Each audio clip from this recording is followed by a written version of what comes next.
Across the UK, online and on DAB. A radio star is born. You're going to love Talk Radio. Talk Radio. Hey, busy show this evening. Film Ring. Did you watch Holy Hell over the weekend? If you did, good. If you didn't, don't worry. You can still take part. We're going to be speaking to Will Allen, who made Holy Hell. And if you've got a question for him, give us a call. This is Talk Radio. Late night, Iain Lee on Talk Radio. We have ways of making you talk.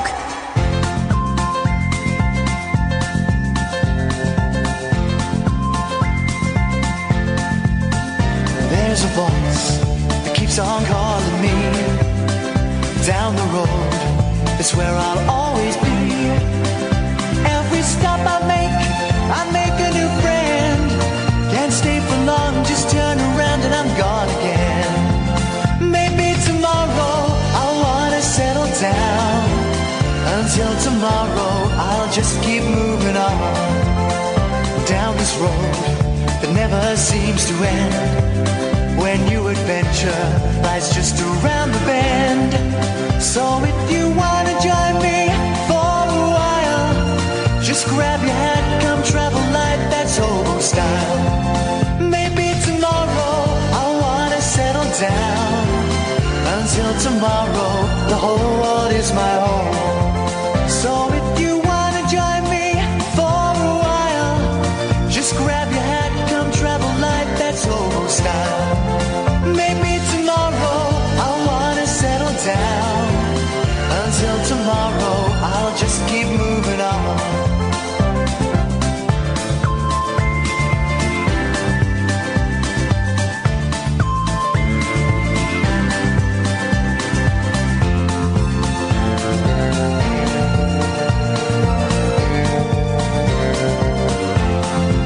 Maybe tomorrow I wanna settle down.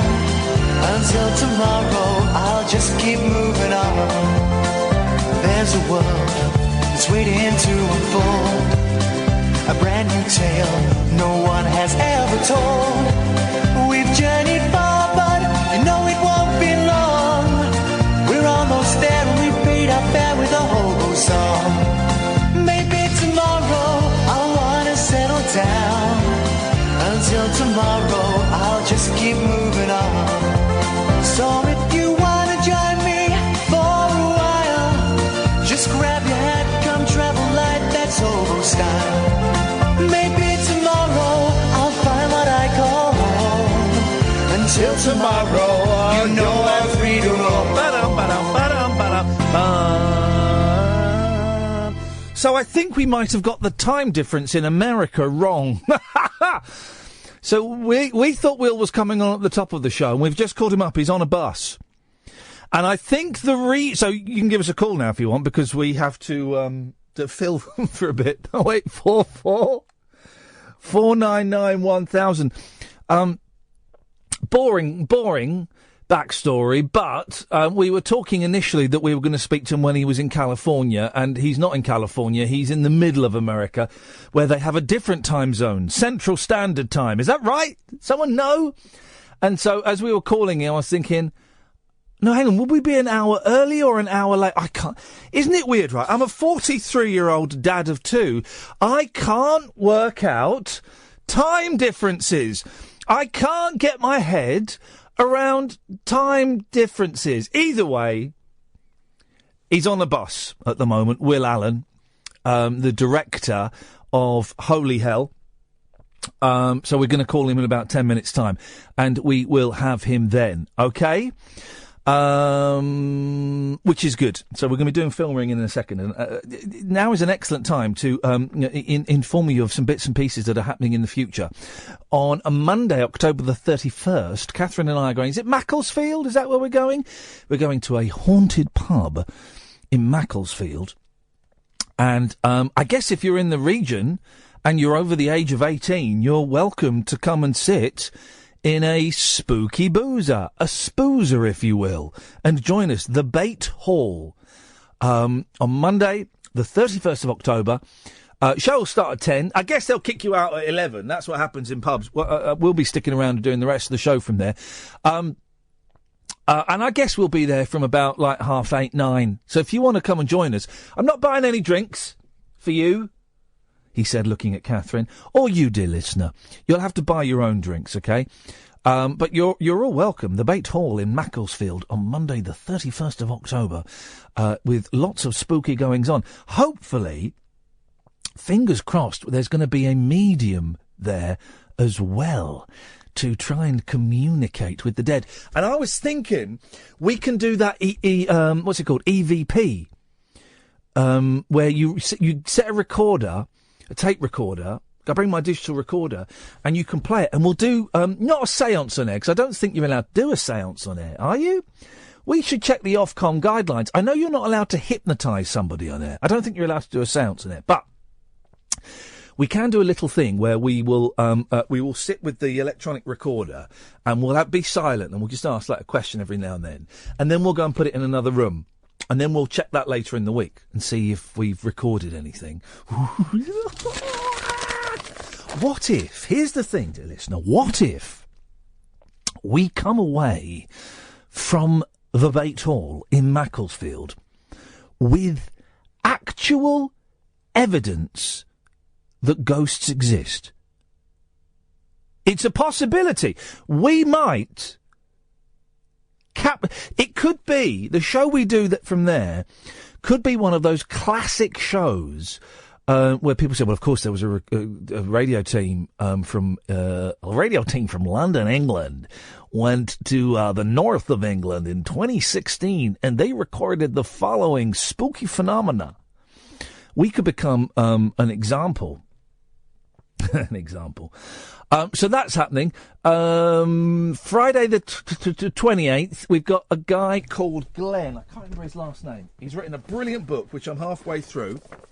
Glenn Berger. He's written a brilliant book called Never Say No to a Rock Star.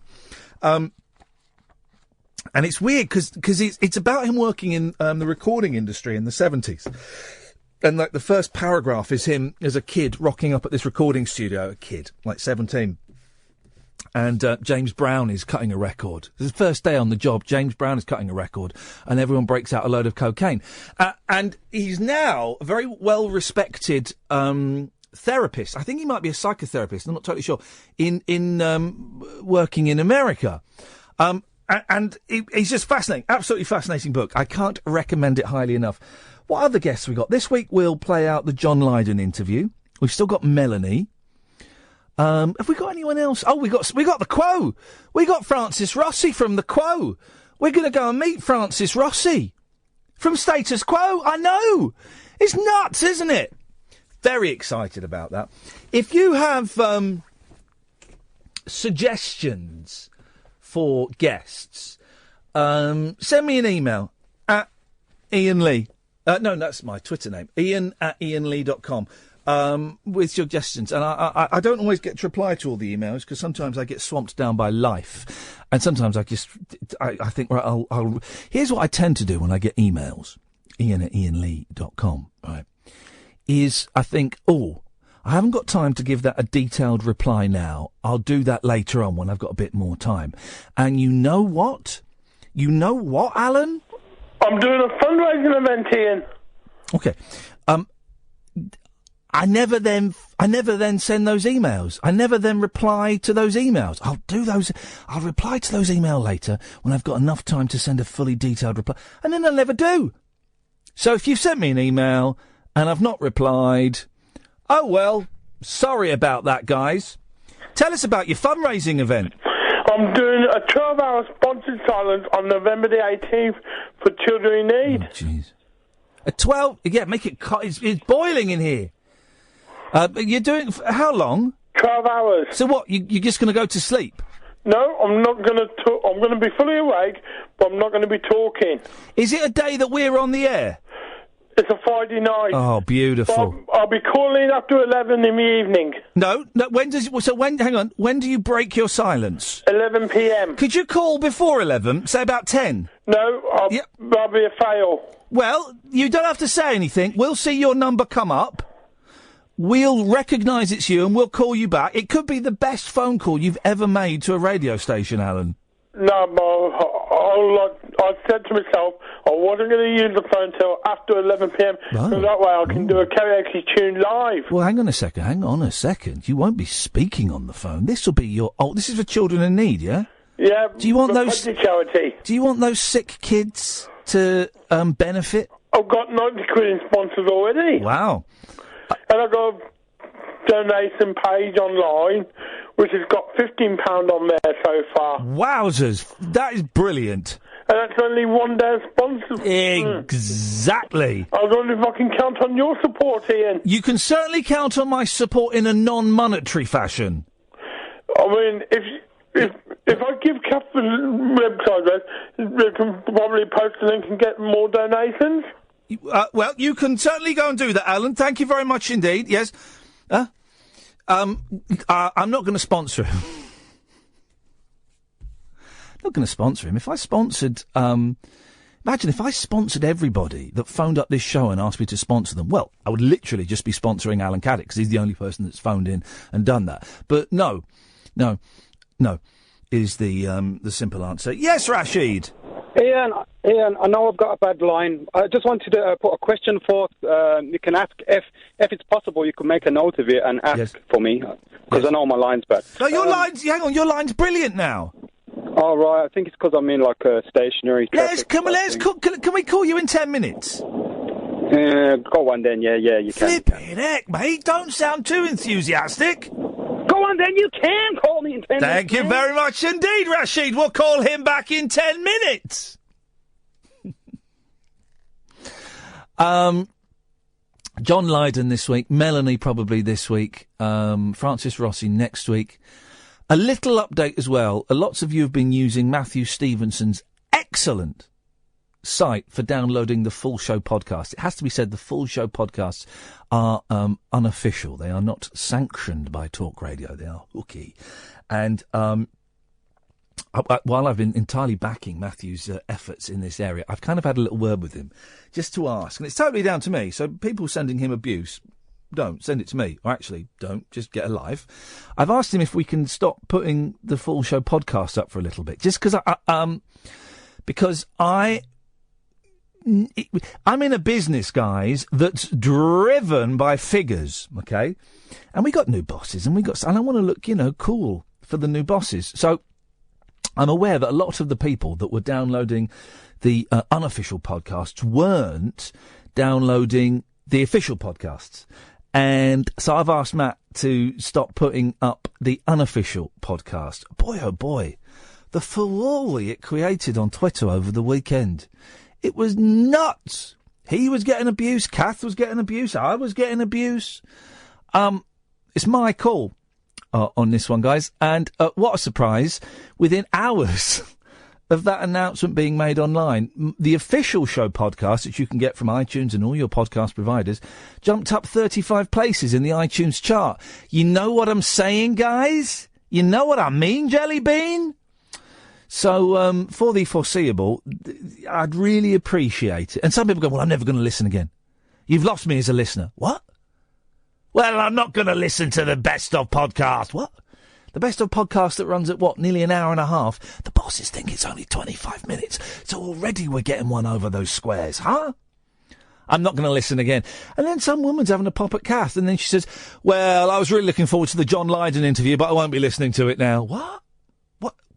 What is going on with you guys? This is craziness. It's a fun radio show, man. Chill out. Relax. So that's what's happened. So I'd really appreciate it. And also, if you get the podcast from iTunes, you type in Iain Lee and talk on your usual podcast providers. And I tell you what, tomorrow, so I've eaten a lot of crumble, so I'm a bit windy. Tomorrow, I'll find some other places where you can get it, because I know not all of you like iTunes. I'll find some other podcast places and name those, right? But if you get it on iTunes, if you could unsubscribe and then resubscribe again, just gives us a little boost up the old Chartington, and it's all helpful shiz, guys. Tony's on the line. Evening, Tony.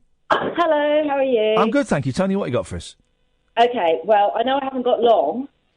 I was prompted to call in because you were talking about doing a spooky podcast, a spooky Yeah. Spooky show from a boozer. Yes.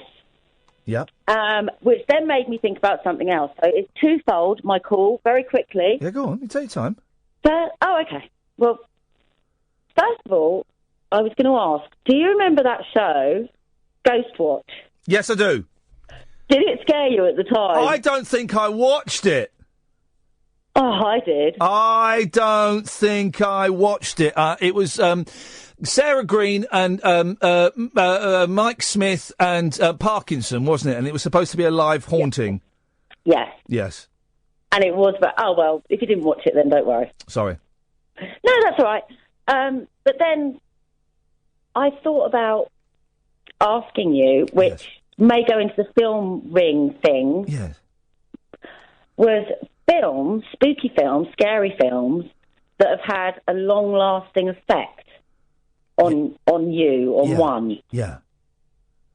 So, for example, Salem's Lot. Yo, Salem's Lot, when the vampires come up at the window. At the window. Yes. That had a long-lasting effect on me. So I wondered maybe if other people might want to talk about films that had a long-lasting effect on them. That's a good one. The one for me, right, and it's not even a very scary film, but it's Halloween 3, right, and it's the one... I read the book, The Mask. The Mask, yeah, and on the eyes, the snakes come out of the eyes. Yeah. And I was 13 when I watched that, and I'd been to the dentist, and I had 4 teeth taken out, and I was there was so much blood, my teeth didn't clot. And I just remember watching this in the house, on my own, with a bucket filling up with blood in front of me, and I see our guest is on the line. He's going to wonder, what the heck has he got involved with coming on this show? And for some reason, Halloween 3 is the horror film that has stuck with me forever. I still have nightmares about that film, and it's not even that scary. No, it isn't. Tony, listen, I've got to go. Thank you for that. 0844 499 1000. We'll do Film Ring straight after this. Late night, Iain Lee on Talk Radio. We'll get you talking. OK, it's time for Film Ring. Now, for those of you who are new to the show, Film Ring is where I'm sat at home and I'm watching a film, generally on Netflix or YouTube or the DVD that I've got, and something happens. I get goosebumps. The hairs on the back of my neck stand up, and I'm sucked into this amazing film. And I feel like I've got to share this with everybody. And luckily, doing a radio show, I kind of can share this with everybody. We've done it with Kung Fu Elliot. We did it with Who Took Johnny. We did it with The Imposter. And the film I saw last week, and it's funny, I watched the first couple of minutes of it, and I thought, I don't like this. And I went to watch something else, as you do on Netflix and these streaming services. And then I went back to this film, and I'm so glad I did, because it was a roller coaster ride of emotions. You know, it really was an incredible journey. The film, of course, is Holy Hell. And we're going to talk, guys. You've been set this as your homework to watch. So there will be spoilers. I know loads of you have seen it. I know loads of you on Twitter have seen it, and we're getting phone calls in as well about it. But we're going to talk about it as though you've seen it, okay? So there will be spoilers, just so you know, okay? It's an incredible story about a group of young people that join what from the outside would be described as a cult, the Buddha Field. And it's a film made by a gentleman called Will Allen. I'm thrilled to say that Will is on the line now. Hello, Will. Hello, how are you? I'm good, thank you, Will. How are you doing? You all right? I'm okay. How does this sound? Good? It sounds great, thank you. I'm sorry if we got the timings and stuff wrong, but I really appreciate you coming on this evening. Of course, my pleasure. Thank you for having me. Holy Hell is... it's an amazing film, man. First of all, thank you for making it and sharing it with us. But I feel uncomfortable talking to you about it because... it's an incredible story. It's your life. It's actually your life. Yes. It's funny. When I went to a Sundance, before I got into Sundance, I heard someone saying, a fellow filmmaker saying, well, there's one movie some guy made about himself. And I was like, well, that's me. But I never thought about making it about myself. It's really about the subject matter. But yeah, I happen to be in it. Yeah. When did you, we'll talk about the content of the film in a bit, but when did you decide that the story that, 22 years of your life had to be told and it was going to be told in a film? What was the thought process? Well, I was actually at Sundance Film Festival in 2012 in Park City, Utah, and I saw some amazing movies that really moved me, like you're talking about, that I felt changed me because there was something I would never have experienced, but I learned it from someone else who went through it, and so I didn't have to go through it. And I felt those are the kind of films that, with me, those are the kind of movies I like to make. And I realized then that I needed to tell my story and what happened to me and my friends, and be as honest as possible. Well, listen, say that. The line is a little bit bumpy. I think we're just going to call you back again and just see if we can get you on a slightly better line, because it sounds like it's the digital signal is breaking up ever so slightly. So let's just give Will another quick call, because I want to hear what he had to say. For those of you who haven't seen the film, the story basically is lots of beautiful young men and women in the 80s they kind of find this spiritual guru, this guy who's known as Michel, and they kind of end up all living together and building what looks like, from the outside, a very beautiful, loving community with, kind of spirituality and all kinds of talk about God and all kinds of things like that. And obviously, you know from the outset, this is going to turn into something slightly more uncomfortable, and is not going to be the happy ever after that we expect it to be. I think we're just getting Will back now. Are we able to get Will back? I think he's on a... Yeah, we go. We've got Will back. We've got you back. Excellent stuff, Will. Thank you. Sorry for that. How's it sound? Of course, I'm sorry. No, that's fine. That's much better. Let's go back to the start of the story. How old were you when you first discovered Michel? And is that the name he was going under to start with? Yes, that was the name I met him as, and I was 22. And I just got out of film school, and I was looking for a deeper meaning, for the next phase of my life, something I didn't learn in college. And my sister introduced me to these people who were meditating and enjoying life, and they had a teacher, and I thought, well, I need a teacher. I need someone to show me how to do this. Yeah. And that's what happened. And did you... you didn't question it at any point in the early days? You didn't think, this is a bit strange? Well, I was looking for strange. I mean, I was looking for something alternative, something I hadn't seen before, because, I was raised in California, and when I went to my first meeting, I felt like I walked into another culture, like India or something, and I thought, well, I'm in Rome, I don't know the rules, I'm going to learn. It was different to me, but I was very open to learning something different. Was it? Did you get It didn't seem off. It didn't seem strange. It seemed new. The thing that comes across from those early videos, and boy oh boy, how fortunate that you were there to document all of this stuff, because it's incredible footage, is that there is a real sense of family amongst everybody that was in the Buddha field. Oh, we've lost Will. Phones, huh? You see. Somebody doesn't want this conversation to take place. That's what that is. Somebody doesn't want this conversation to take place. There are forces. And this ties in with some of the stuff that's been going on Twitter. I've been talking with conspiracy theorists.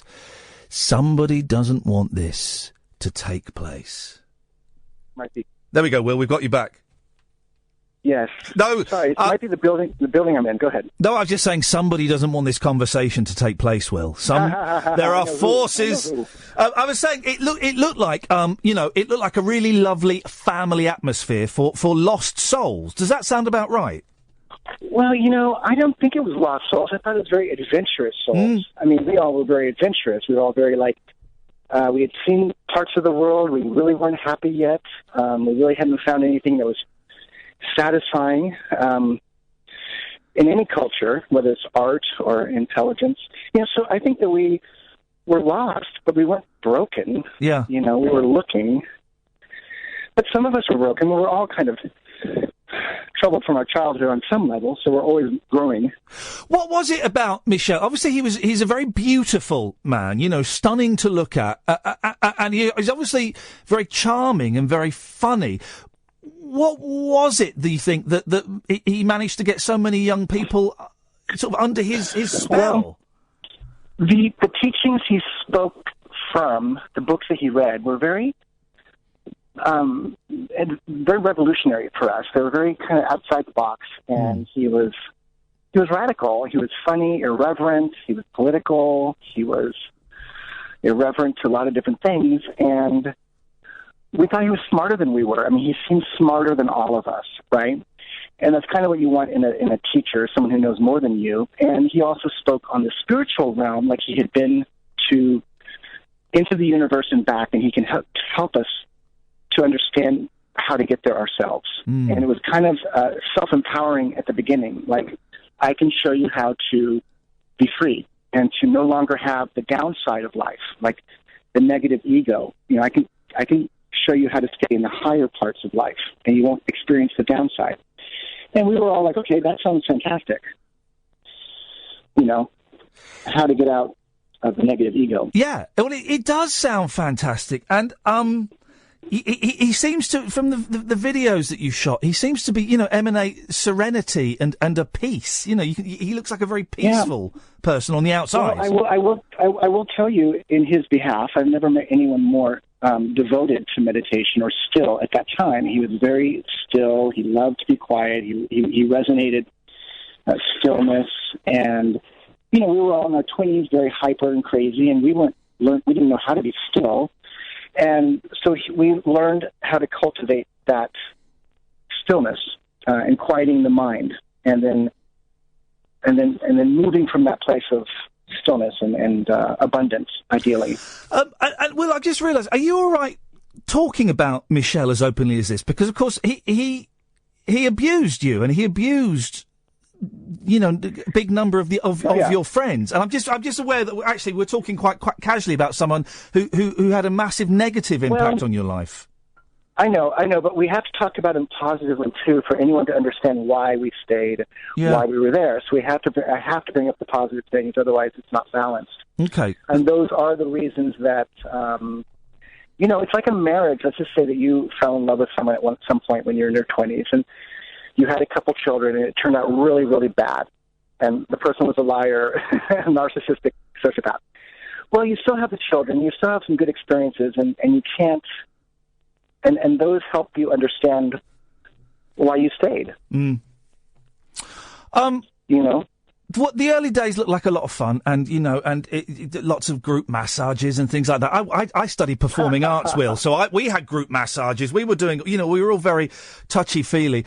At what point for you? All right, I'm going to ask the question. At what point did the sexual abuse start? Well, see, I was around for 3.5 years before anything like that. Before he threw himself kind of at me. And I didn't see it coming, and it was all done behind closed doors after he brought you in closer, after you trusted him, after he had kind of cut you off from your normal support groups, your family. And he also cut us off from our own sexuality. I mean, I know you say we're doing a bunch of massages and stuff, but it was non-sexual for me, and I was told to be non-sexual. And so you're in your 20s trying to transcend your sexual energy, so to speak. And then he comes along like a priest in a Catholic church and says, well, that's bad, but then you can do it with me. And then he has you, then he takes that over. So it's a very predatory move that he did. It was very, to me, it was premeditated, and none of us saw it coming. You know, we never spoke about it. It was never something that was part of our group discussion. You know what I mean? Yeah, I do know what you mean. And again, if I ask anything, Will, that is inappropriate, I've dealt with all these questions already. Brilliant. All right, thank you very much. Yeah. You're very kind. Did you, when he first made sexual advances towards you, did you were you repulsed? Did you feel special that he'd chosen you? Yes. Well, I had already felt special that he was choosing me to work closely with him and be his caretaker and be his masseur and be his chauffeur. We all felt very special to do those kind of things because you got to spend more time with him, and he was the teacher, and he was taking care and helping you. When the sexual thing happened, it was in the middle of the night. He more or less pounced on me, and yes, I was deeply repulsed. I didn't understand it. He acted like he said things like, you want this, you know it, you want this. And I was like, why is he saying that? Where did that come from? Why? I never asked for it. You know, he was twice my age. And I was so afraid, we had never said no. I'd already said yes to him about everything. And this was one of those things where it was just him and me, and I was overpowered by him, really. But at the time, I didn't know how to frame it. I didn't know what was happening. I couldn't frame it. You understand? Yeah. Because he was asking us to do a lot of things that would take us beyond ourselves, and this felt like he was doing more of it to push us out of our comfort zone, and I couldn't understand it. A lot of people on Twitter who I think don't understand sexual abuse and the nature of the relationship between the victim and the abuser. A lot of people said, well, why did he stay? Why did the people stay? The first time it happened, why didn't they tell him to get lost? But it's not as simple as that, is it, of course? It's not as simple as that. First of all, I was dealing with this on my own.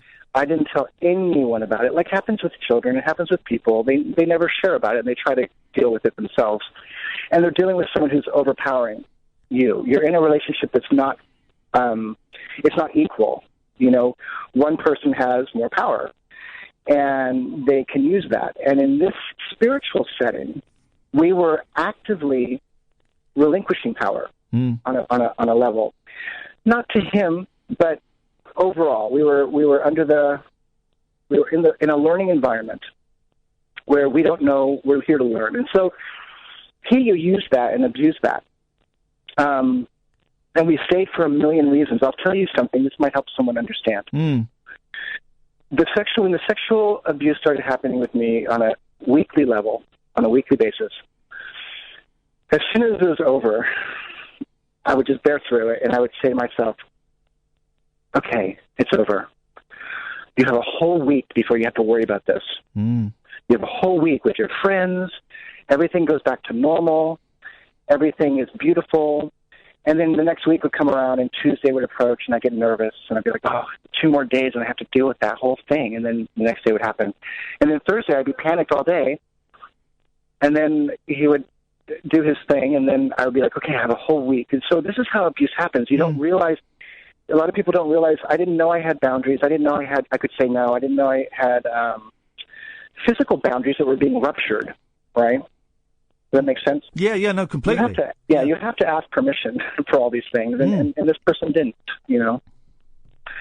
So psychologically, when I look back on it, I realized how much abuse and how much I was suffering. But at the time, because I was meditating, because I had my friends, because I had a very loving community, I was able to compartmentalize it and ignore it and push it aside. You've explained it brilliantly. Because it is for those people who haven't been abused or haven't had people around them that have it. It's a hard thing to explain why the victim keeps going back, and you've explained it beautifully. Will, when you came to make the film, I'm jumping ahead a bit. When you came to make the film, was everybody willing to be part of it? Was there anybody you approached and said, "No, I don't want to be in this"? Well, I approached people who were my friends, first of all, who knew me and trusted me. And all my friends knew me as a filmmaker, and they trusted me as a filmmaker. But many people, when this whole thing went down and broke up, everyone felt very shameful.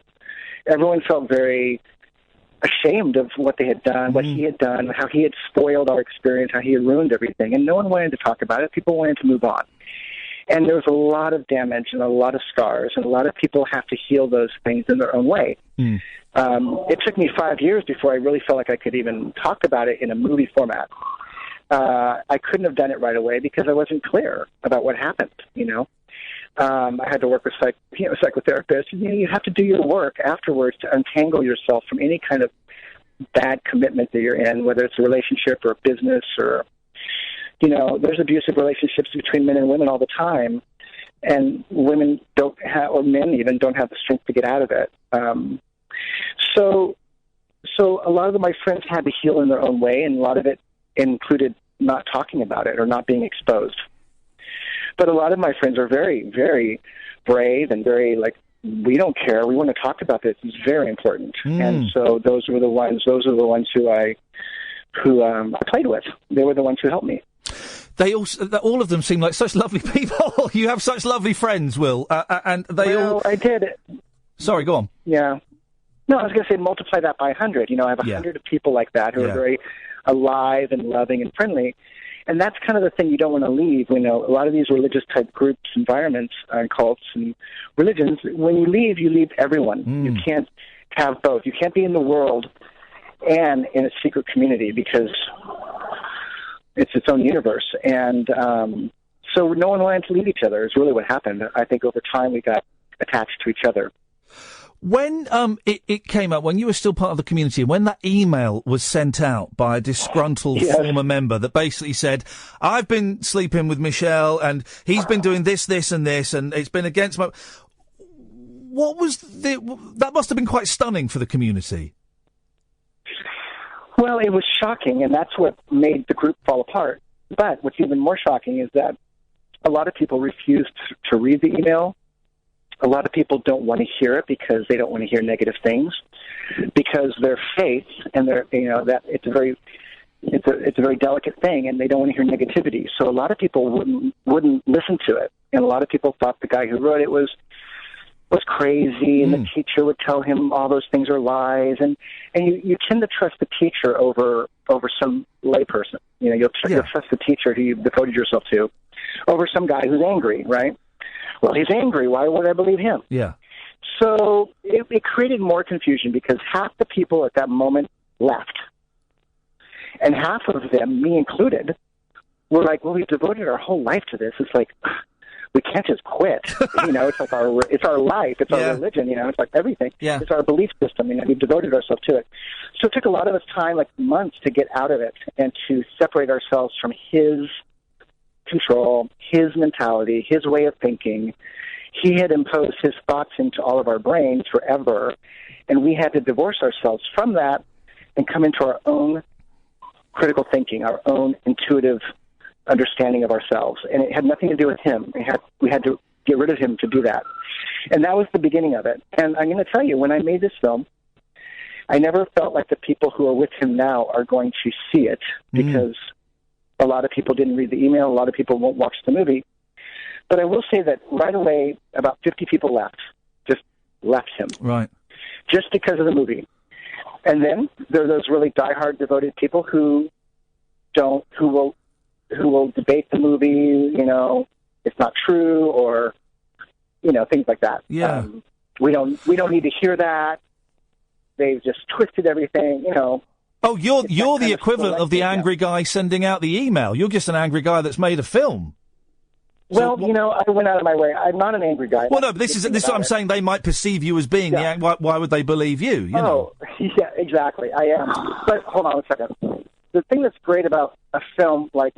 I'm sorry, hold on. The good thing about making a film like this is I understood that one person really couldn't go up against him. Yeah. It's his word against someone else. But 20 people, that would work for me. If I had 20 of my friends tell me, like if 20 of my friends had come to me 10 years ago and said, this is what's happening, we're leaving, this is bad, we're all coming to our senses, we're all quitting together, I would have left. Yeah. But, going out alone is scary. And so I made a movie with power in numbers, like many voices saying the same thing. It's hard to debate that. The end of the film, when you travel back to the Hawaiian island that Michelle is on with a different name and his new followers, and you confront him on the beach. Yes. What do you think about that ending? Well, I think I know what you're saying. It's like you're wondering why I didn't confront him more, or why I didn't hit him. Not. Shall I tell you what I think about the ending first? Because initially, I had I did have a slight sense of disappointment. But then, as I thought about it, this is one of those films it kept coming back in my head over the following days. I realised, of course, that it's not a Hollywood movie. It's real. And the confrontation where very, very little is said, I didn't expect you to smack him or anything, but very, very little is said. Over the kind of the sort of 2 or 3 days after I watched it, it actually was more powerful than you confronting him, because I made up that it was demonstrating he still had power over people. That's how I interpreted it. Yeah. Well, there's lots of interpretations, and I appreciate that interpretation. I think that the truth of it is, when I shot that, I was still in the very middle of making my film, and I was undercover, and I really wasn't there to create an enemy yet with him. He could have done a lot of things to stop me, and I wasn't even finished making my film. I was trying just to go to capture him on camera, to see what he's doing, and have a confrontation with him. Originally, it was set up with a whole different set of cameras, but they were not working that day. Right. And so it was a very awkward day. I kind of got in and got out really quickly. And I said, I'll do this again. We'll do this again another time, and I'll get it better. I'll have a long conversation with him. But when we got back to California, we started editing the film. That scene really depicted the fear, the inability to talk to him. There is no closure in confronting someone like this. All narcissists do is blame the other person. And he's a master of dialogue. He's a master of languaging. And anything I would say to him, he would spin it. So we all knew, and I interviewed my friends as well, and I asked them that question: if you could say something to him, what would you say? And everyone said, well, I wouldn't say anything to him. There's nothing you can say to him. He will not hear it. You understand? He's kind of crazy on that level. And so when I didn't go there to have that conversation with him, because he would just, if I lost my temper, he would disqualify me. He would say, well, he's not centered, or he's in his ego, that he's not clear. Look at him, So I really wasn't there to lose my footing with him. I was just there to show what a screwed up situation this is, how it's almost impossible to stop it, and there's nothing you can say to this person that's going to make them see your point of view. I thought it was really powerful, and everyone wants there to be a happy ending and stuff, and life doesn't always have happy endings, and it's so uncomfortable because there are huge silences, and you can hear the shortness in your breath, and you can, from that camera you're wearing, it's coming from your perspective. It's horrible, man. It's really uncomfortable to watch. I know. It's not even my voice. Like, my voice was like one octave higher. Yeah. I was just so nervous. I couldn't wait to get out of there and literally, go have a drink. I mean, I got out of there. I think I traumatized myself again. Because being so close to someone. Now, what's beautiful about that situation is most people who have been abused and exploited never have the opportunity to face that person. Never. Sometimes they have it in court, and it might be across the room, and they see that person, and it's so scary for them. But never do they really have the chance to go right up to that person and say, hey, are you being good? What's going on? And so I do think that it was natural for me to be scared, even though he doesn't have power over me anymore. I walk into a situation, it's like Pavlov's dog, I've known his voice for 20 years. He was my teacher. He was my hypnotherapist. He was everything. And so that relationship is there, and his voice can trigger. But we got that covered. Don't you worry. But I know exactly what you mean, and I think that scene is. I'm glad it was in the film because I think it conveys a. Well, listen, I'm going to let you go in a second. I've got loads of callers. Can I just put two callers through to you and get them to ask a question? Would that be okay? Please.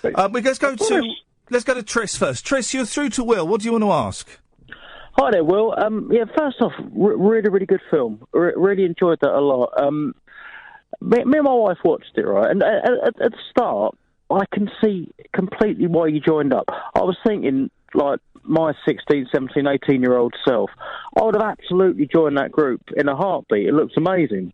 But we watched it together, and we've both come away with very sort of polar opposite opinions about the ending and about how you treat it. Now, I come from a place of sort of love and sympathy, and I feel nothing but sort of compassion and sorrow for you and your friends.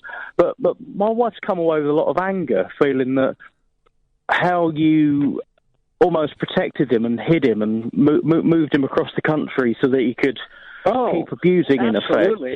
Absolutely. I mean, that's true. We did, and we didn't realize. I mean, it took us all a long time to understand that people were getting hurt. See, what happens in the film is the film gives you guys all the information in 90 minutes, but it was 20 years of story, and it was all under underground. And so it took 5 years after it all happened for us to even hear the stories.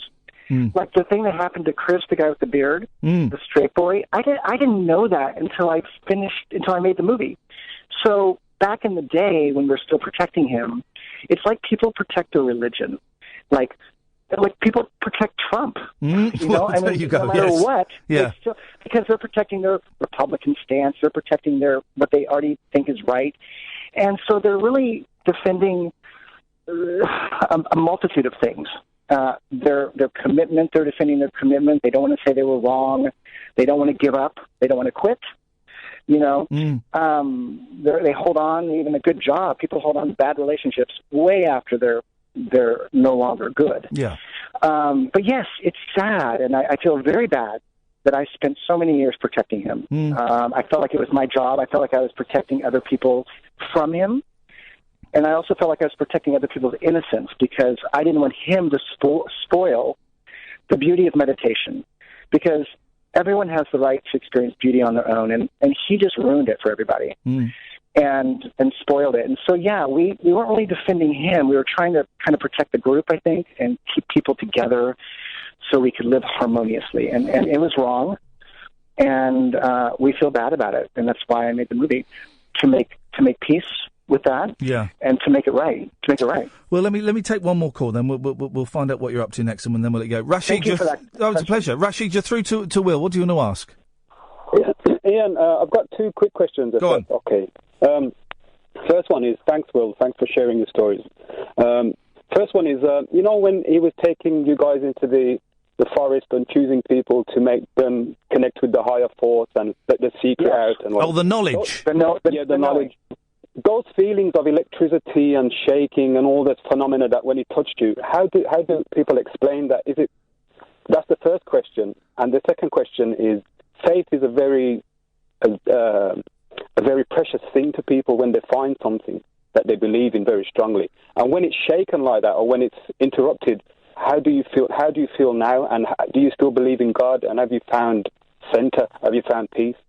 Thank you, Rashid. Yeah, those are great questions for a nice 5-minute answer, but I'll try to do it fast. No, sum it all up in 2 minutes. Yeah. Go on. I love it. Well, the Shakti stuff, I mean, not everyone shook. Not everyone felt that. And think about it. I mean, we got Shakti for 15, 20 years, and I included the moments in the film that were visible, where you could see something happening. And a lot of times it had to do with the person who was receiving something. They might be really open or susceptible or sensitive. Many times no one experienced anything, nothing. And they thought something was wrong with them. So usually if you don't experience something, you think, well, what's wrong with me? Because that person next to me is crying and I'm not, you know. So it was a big social situation. Not everyone experienced something. Sometimes you'd experience something a week later. So I credited him for that because I believed what he told me at the time. Yeah. But now I understand that we create that ourselves. You know, it's all inside of us, and he's not really doing anything extra. But the spiritual abuse, I think, is worse than anything. I mean, people talk to me about the physical abuse and the emotional, and I'm like, you know, the spiritual abuse is the worst because you're bringing this very delicate yourself. You're bringing your higher self, supposedly. And when that gets abused and lied and trampled on, you can't return to that place anymore for your own personal healing because it's been jaded. It's been kind of screwed up. Yeah. And even though ultimately none of us can be screwed up, we all are perfectly whole the way we are, but our interpretation, our reaction, our response, like I couldn't meditate for years. And meditation is very healing, you know, for some people. And it's a very holistic place. And I couldn't go there because it was so contaminated by him. His voice, his memory, everything I thought was mine had him attached to it. So I had to divorce myself deeper and deeper and had to create my own healing, my own centeredness, my own spiritual core. I had to ask myself, how do I feel about everything? Everything. When someone's like a narcissist in your life and they've lied to you so much, you have to go back over every conversation almost and question it. Because all of it could be lies. And so, like, let's say you have a spouse and they were cheating on you. well, then you look back like, oh my God, they've been cheating for 20 years. Well, which part was real? You know, did you really, was any of it real? So that happened for all of us, and the spiritual damage, I believe, is the worst. Well, listen, I have to interrupt because we are coming to the end, and I'm keen to know what are you working on any other films at the moment? What have you got in the pipeline? Yes, I am looking into working on dramatic features and also turning this into a television series. Wow, fantastic. The early years, which would be really fantastic, more. And also I'm looking to continue writing a little bit more about what happened in a fuller format. 90 minutes is hard to get it all out, which is why there's so many questions. You know? So are you looking at writing a book about it? Yeah, I'm going to write a book, which I've already started. I would love to get a television show started, but that's not hard. That's not easy, but this serves like a beginning pilot to help people understand what it could be about. Well, listen, when the book comes out... Okay. Go on, very quickly. What were you saying, sorry? No, I've said it already. I'm done. Okay, I'm just saying, when the book comes out, give us a call and come on and have a chat about that. The film is Holy Hell. You can watch it in this country on Netflix. Is it going to get a DVD release, do you know? Yes, we are working on a DVD. We're almost done. It's going to come out by Christmas, and it's going to have over an hour of extras, which aren't in the film. Well, thank you so much for sharing your story with us. And thank you. It's been a pleasure watching the film. It wasn't a pleasure at all, but it's really opened my eyes. So thank you very much. Thank you for caring, and thank you. And empathy is the word we're looking for. Empathy, not sympathy, right? Empathy is feeling what other people feel. Yeah. Not feeling sorry for them like they're victims. Just understanding it and applying it to yourself. Okay, bye, everyone. Thank you. Well, it's been lovely talking to you, mate. Take care. Thank you very much indeed. That's Will Allen, director of Holy Hell, which you can watch on Netflix. And it really is... wow, what a man. What a lovely man. Across the UK, online and on DAB. We are Talk Radio. Give it some lip. Talk Radio.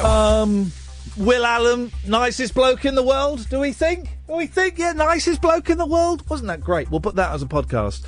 The film was Holy Hell. It's on Netflix. Not for the faint-hearted. All right, normal service resumes. 0844 499 1000. I'm Iain Lee. This is Talk Radio. Late night, Iain Lee on Talk Radio. We have ways of making you talk. I'm all thumbs, no action. Attention deficit distraction. My brain operates on a fraction. All thumbs, no human interaction. I speak in typos, predictive texting. I spell checked it.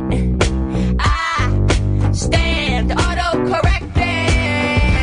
I unplug your life support to make an outlet for my iPhone, and then you died. Asterisk, then you died. Aristocrat. I unplug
Now, on Sunday, November the 30th, a magical thing is happening.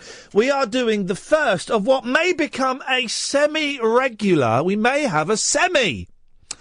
We are hosting Performance Ring. Catherine and I are hosting Performance Ring in the Mucky Pub, which is an appropriately named pub in northish London.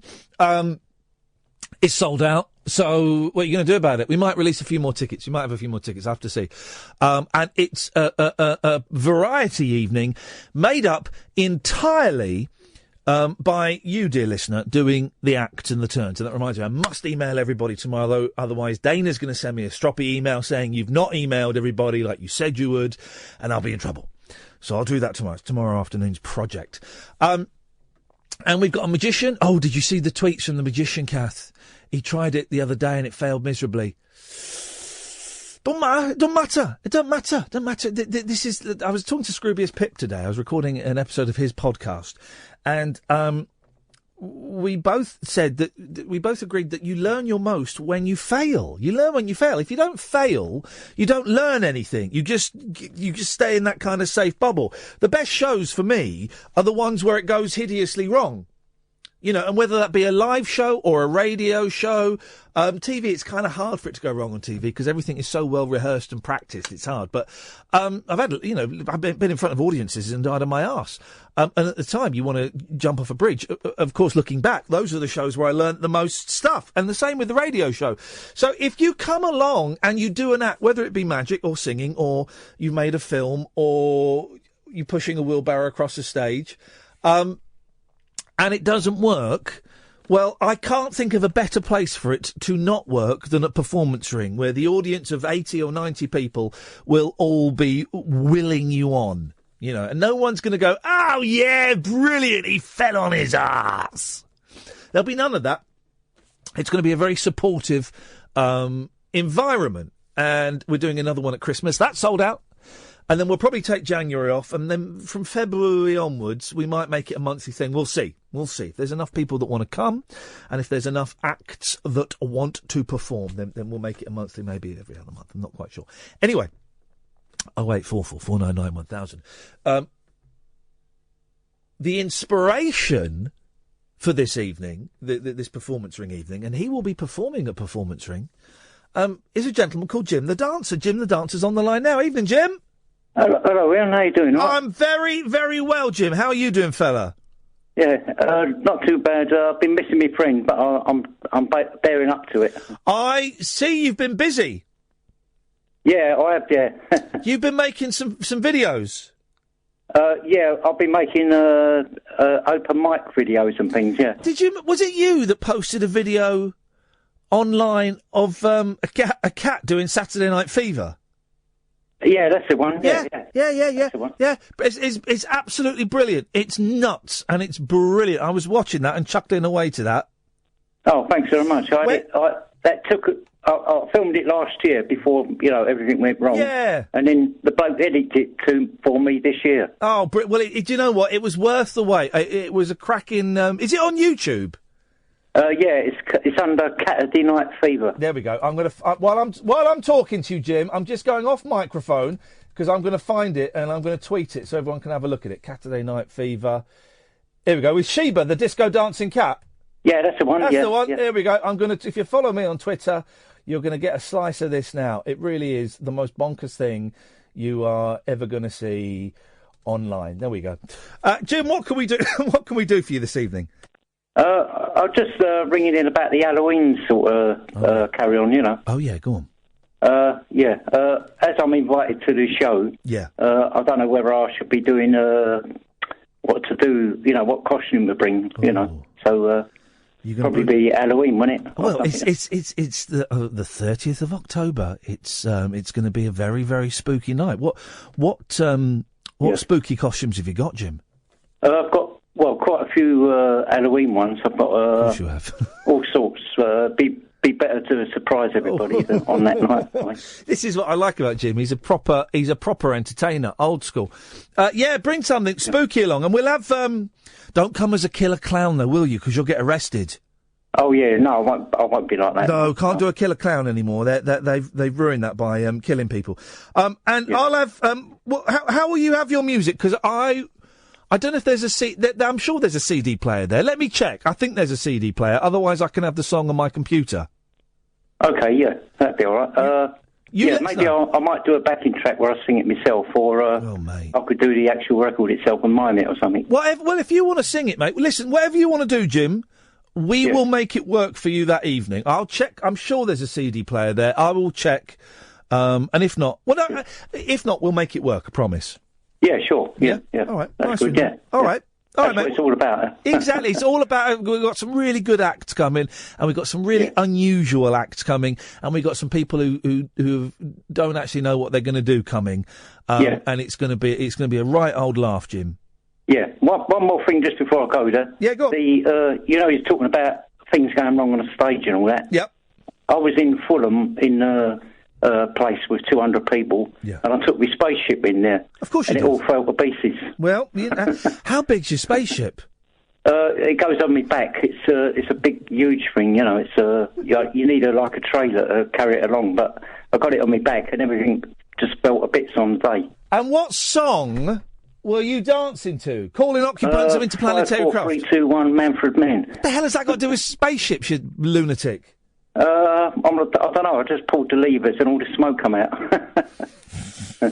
Jim, the world... I'm just trying to set up Periscope while I'm talking to you. The world is a much better place because of people like you in it, Jim, so thank you, mate. Yeah, okay. Looking forward to seeing you again soon. Yeah, good to see you, yeah. Good to hear from you. Cheers, Jim. Take care, mate. There we go, you see. He's the reason we're doing Performance Ring, because he called up and he didn't have an outlet for his performance. Let me just put these headphones on Periscope. It's a new Periscope angle, guys. Hi there. So we thought we'd create a night for performance. We'd create a night for Jim the Dancer to come and perform, and that is a performance ring. All right, well, the radio show is up and running. It's 12 minutes past 11 on a Monday night, and a cup of tea has just arrived, and we've just set up the Periscope for anybody that wants to come and watch us, and I'm going to invite Catherine to come in and sit with me in the studio if she wants. She's shaking her head violently.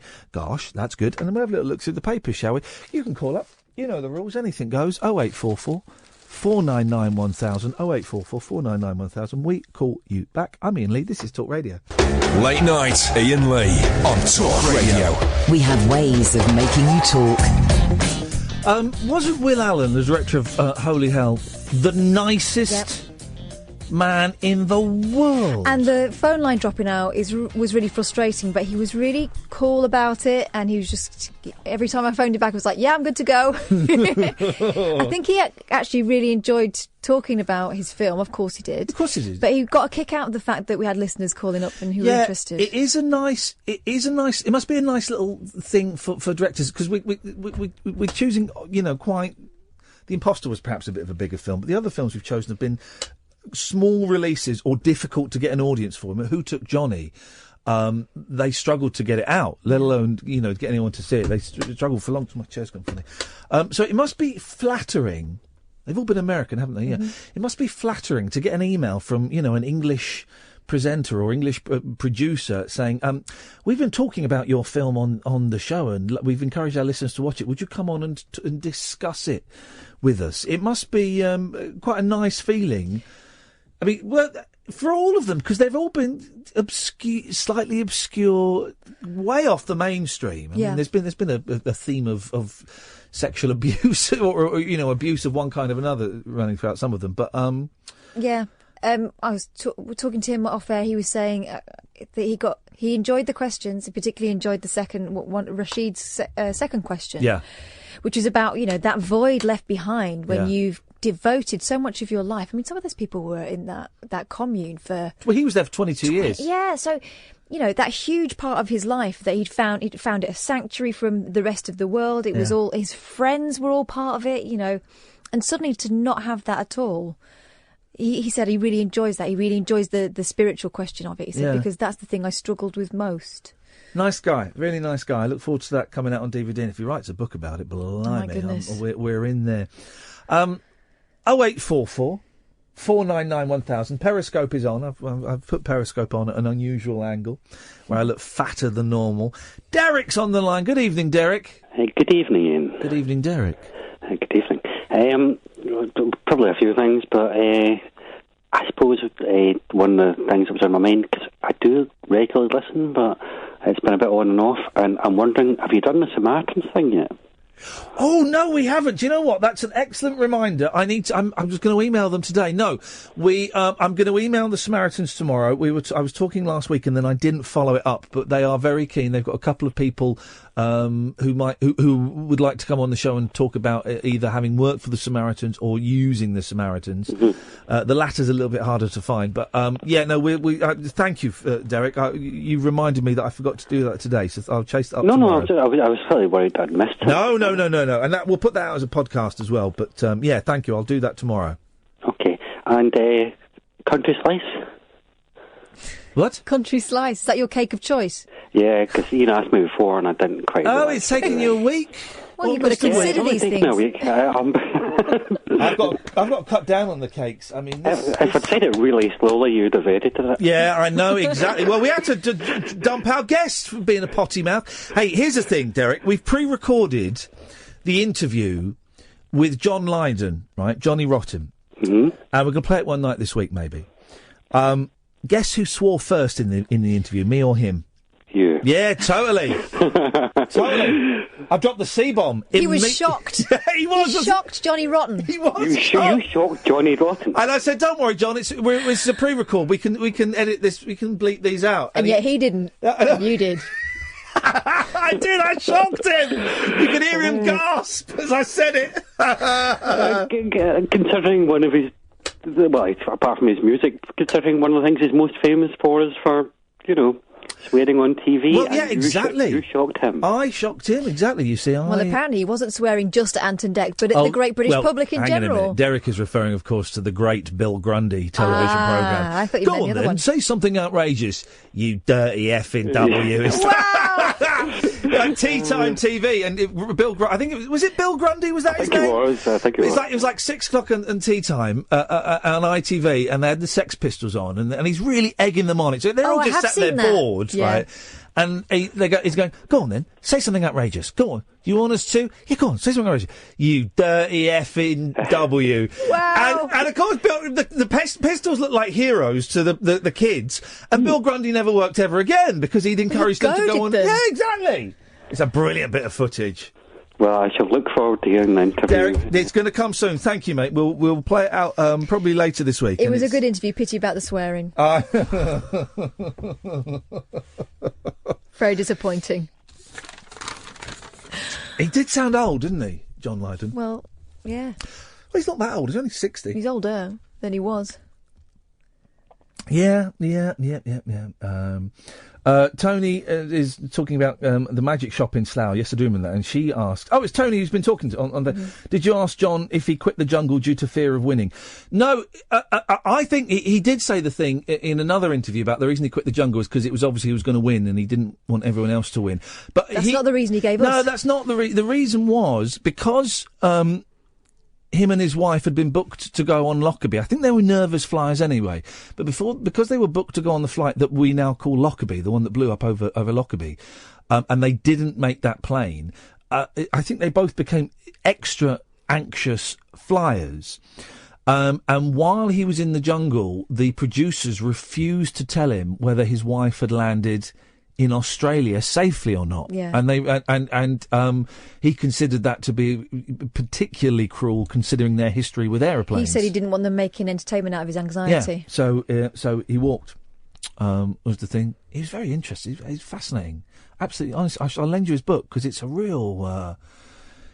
and we didn't mention punk once. I didn't mention the Sex Pistols. He brought up the character of Johnny Rotten himself, He's talking about a film they were going to make, and he said, "Well, I'm Johnny Rotten, and they were going to make it into the David Cassidy story." Yeah.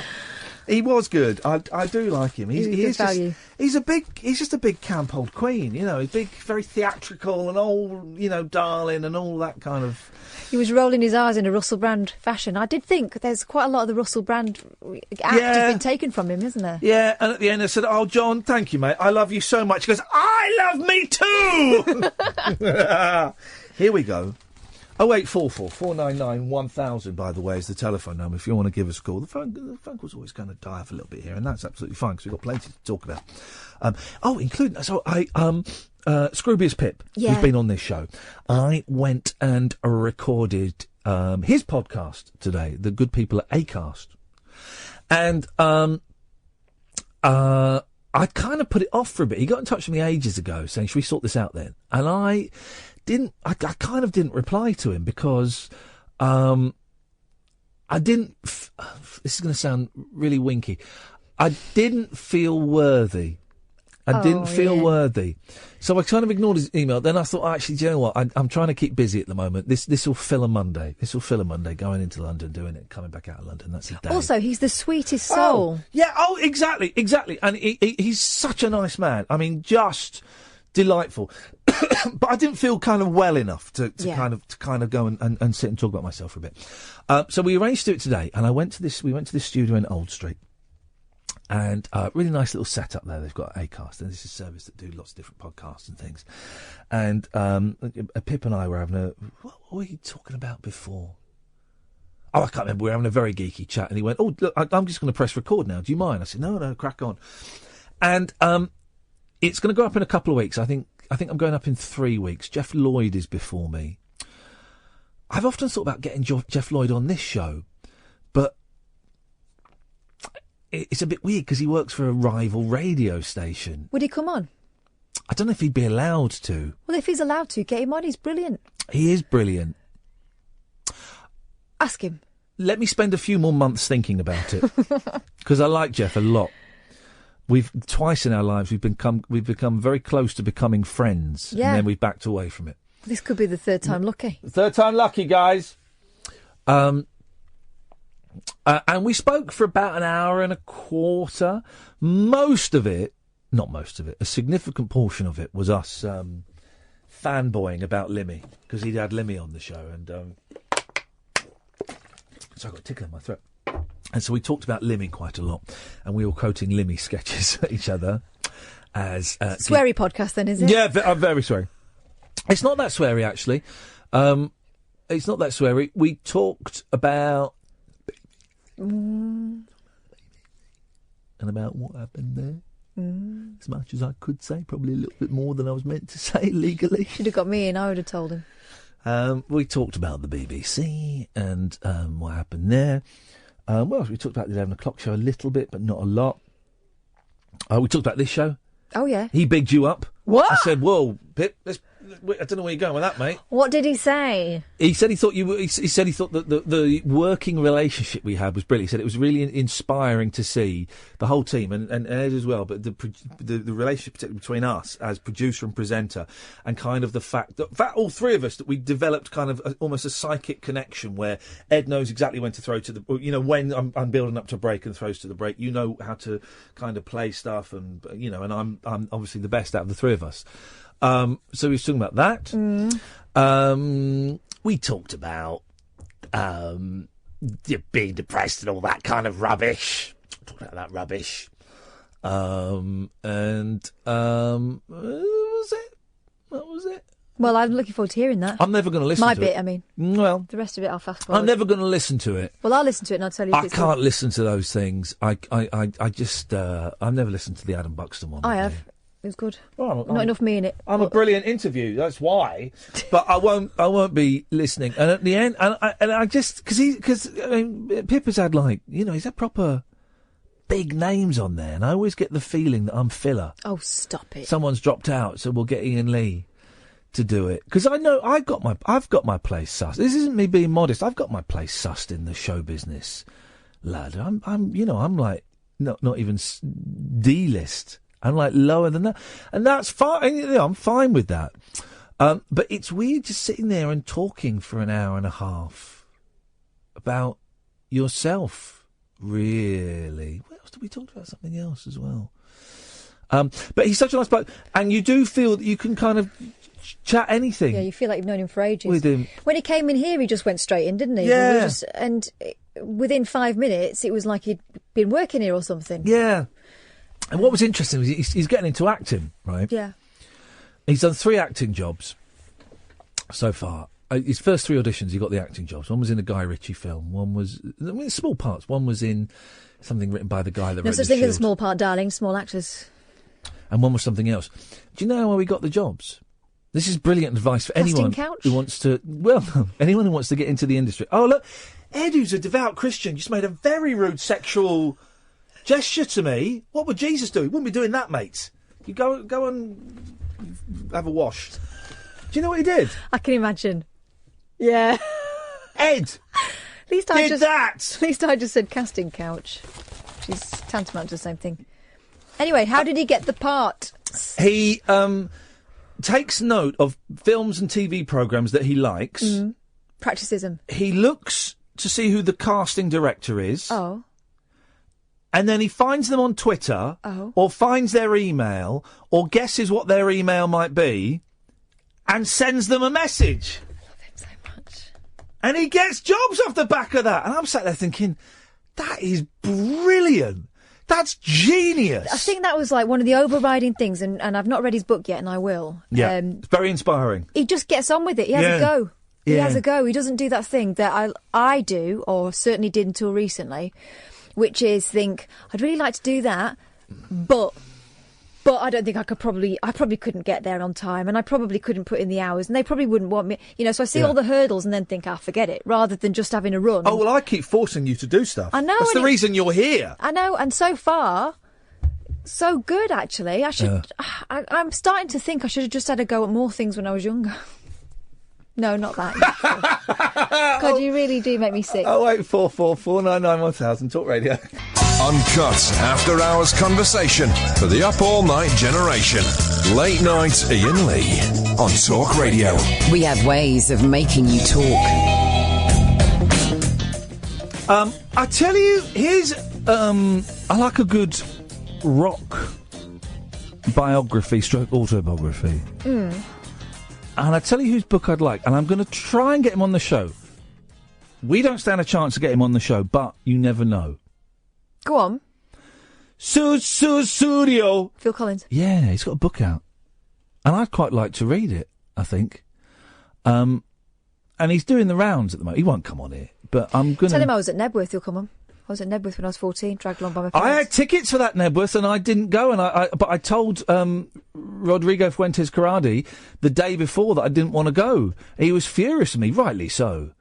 And that here endeth the story. Wow, good story. Thank you, mate. Thank you. We were almost in the same place. Yeah. We were in the same place for Live 8, except you were up with the rich people at the front. Well, for some of it I was at the side from the Capitol Tower, and then I was in the gold bit for the rich people. Yeah. Backstage watching a very well-known radio presenter coked off his or her, it's a bloke, nut. Right. Absolutely broadcasting and then coming out and just with these dark sunglasses on, and Ulrika Johnson said, "Are you on drugs?"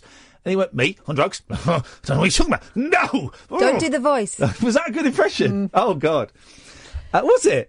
I was trying not to do the voice. It was identifiable. Anyway, let's no more clues. But don't do drugs, kids. No. Is the message. So you were doing that and watching him doing the other, and I was at the very, very back, desperate for a wee. Yeah. How our lives have changed. I left early. Gosh. I stayed to watch Pink Floyd. I left during Pink Floyd because they were boring. They were a bit boring. But everyone was leaving, so I thought I'll hang on. My sister and... I might get to the loo. My sister and her husband were there, and they brought... Oh God, this is how long... It was 2005. I know that because I was listening to a bootleg today of Brian Wilson live at Live 8. He was in Germany, and was met with a very muted response because the entire German... itinerary that day was German punk bands, and then Brian Wilson sat in the middle, and it's a brilliant bit. Was ist das? What was it? 'Cause it wasn't for famine, was it? No, it was make poverty history, that kind of vibe. So Brian Wilson's going by having all the rich people at the front. Brian Wilson's going, it's great to be here, you know, for Africa and famine and all that. Well, did you see Mariah Carey at Live 8? No, I did not. Well, I did. I was really near the front next to a Spanish woman. No, hang on, we talking Live 8? This is what yes. And I was right near the front. You were at the back for Live 8, you just said. Yeah, but for Mariah Carey, I managed to get to the front because everyone were... Okay. Everyone got annoyed. Well, the woman next to me got very annoyed, this Spanish woman. Mariah Carey came on and she went, no, we want Tejo! Yeah. Mariah Carey came strutting on and she was going on about how, you know, poverty's bad. Yeah. And then she introduced her masseuse. Brilliant. And a woman who just brings her water on for her. I was thinking, this isn't right. My sister was there with my nephew Dylan, who was a baby at the time, and David Frost. I was there with Ivan, her husband, and the baby, and David Frost came over and said, "Oh, what a nice baby." Did you give it to him? Yeah. So he now lives with David Frost's family, and he's inherited probably millions. better that way. Yeah, it worked out for the best. We don't see that guy anymore. But live 0844 499 1000. Yeah, I left before the Who were after the Floyd, weren't they? I think I saw the Who. I seem to remember. Maybe I saw the Who. Maybe I left during the Who, and I heard the Floyd on the radio. Floyd were boring. They were always boring, apart from See Emily Play and Arnold. No, Arnold Lane. Do. That one. You know that one? Do you know that one? Nope. Arnold Lane. Is that how it's pronounced? Yeah, Arnold Lane. That's a great song. Oh, right. Goes like this. Goes Arnold. Oh, no. Just an advert for Garth Brooks. We'll skip that. Arnold Lane. Why would they give you Garth Brooks when you've searched for the Floyd? Na, na, na, na. Is that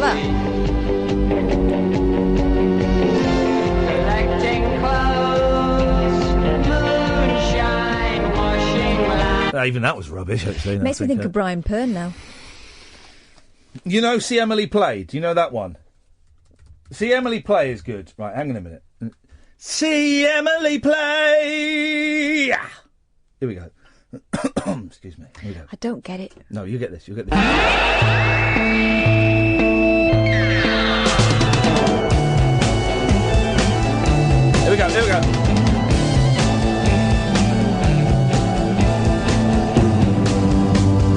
Emily tries but misunderstands. She's often inclined Wait for the chorus. Wait for the chorus. Dreams till tomorrow. There is no other way. Let's try it another day. You'll lose your mind and say, free games to play. See Emily play. That's a bit rubbish as well, actually. Cockney Barrow Boy with a Bon Tempe. Yeah, and a little bit too much of the old pounds, shillings and pence, LSD. Why is it called that? I do know. Why is what? Oh, because of that's the old-fashioned way of saying pounds, shillings and pence. And I learnt from why it's called why pounds, shillings and pence. Well, Libra is a pound. Yeah. Shilling is... Yeah, why the D? Yeah, there's a reason for it. And I read it in blooming... what's-his-face's book? Mark Mason. Yeah, I read it in Mark Mason's book. And do you remember it? No. Oh. Don't remember any of it. Is it denaries? No. Let's change the subject quick. Suspicious residents feared they were embroiled in a terror plot when what was left outside their homes? 0844 499 1000, by the way. It's a good question, this. What would have to be left outside my home for me to think I might be embroiled in a terror plot? It's not bombs. Is it? Did someone leave a suitcase? Suitcase? No, mate. A baby? Can't give baby balls. Suspicious residents feared they were embroiled. Imagine being embroiled in anything. I'd love to be embroiled in something. In a terror plot when packets of toilet roll were left outside their homes. Very considerate terrorist. Thought it was being left by the Shiites. Oh! That is not bad, is it? Well, it's offensive. Well, of course it's offensive. Yeah, I didn't say it wasn't offensive. I said it wasn't bad. Police were called after the multi-packs of Velvet Comfort... Oh, they're not playing games. That's posh. Apparently that blocks your you can block your toilet with too much padded paper. Yeah, my toilet's got very weak flush, so there's lots of... Anyway, Velvet Comfort appeared at homes in Harpenden, Hertfordshire. Oh, I know one station that would have been all over that. John Allen said, I'm a bit concerned. Posher, it's Harpenden. I'm a bit concerned, as I do not know why or who left it. Is it safe to use? Or is it a terrorist plot to infect us? Infect you? Infect their bungholes with poisonous loo paper. That is a very suspicious resident. Claire Mills tweeted, we got left a sample pack on the doorstep a couple of days ago. Hashtag weird. There's a sample pack left on the doorstep, then hashtag not that weird at all, no story whatsoever. No. Hashtag that was just taken from Twitter, wasn't it? Hashtag great phoning, Roberto. Officers... What's been left on your doorstep? Call me now. Officers initially advised callers not to use the free loo roll until they had investigated, but soon found, quotes, a legitimate promotion was being run in the area. If I saw lavvy paper outside, I'd go and get them all. I'd get up early in the morning and grab them all. Freebies. I steal toilet paper from here sometimes. Do you? Oh, sure. Why not? You don't? Oh, yeah, no. It's annoying because it's got a weird centre on it, so you can't put it on the thing. So you just have to balance it on the radiator by the toilet. Ian. Catherine? What has your life come to? Very sad. Late night conversation, worth losing sleep over. Iain Lee. On air and off the leash. On Talk Radio. We have ways of making you talk.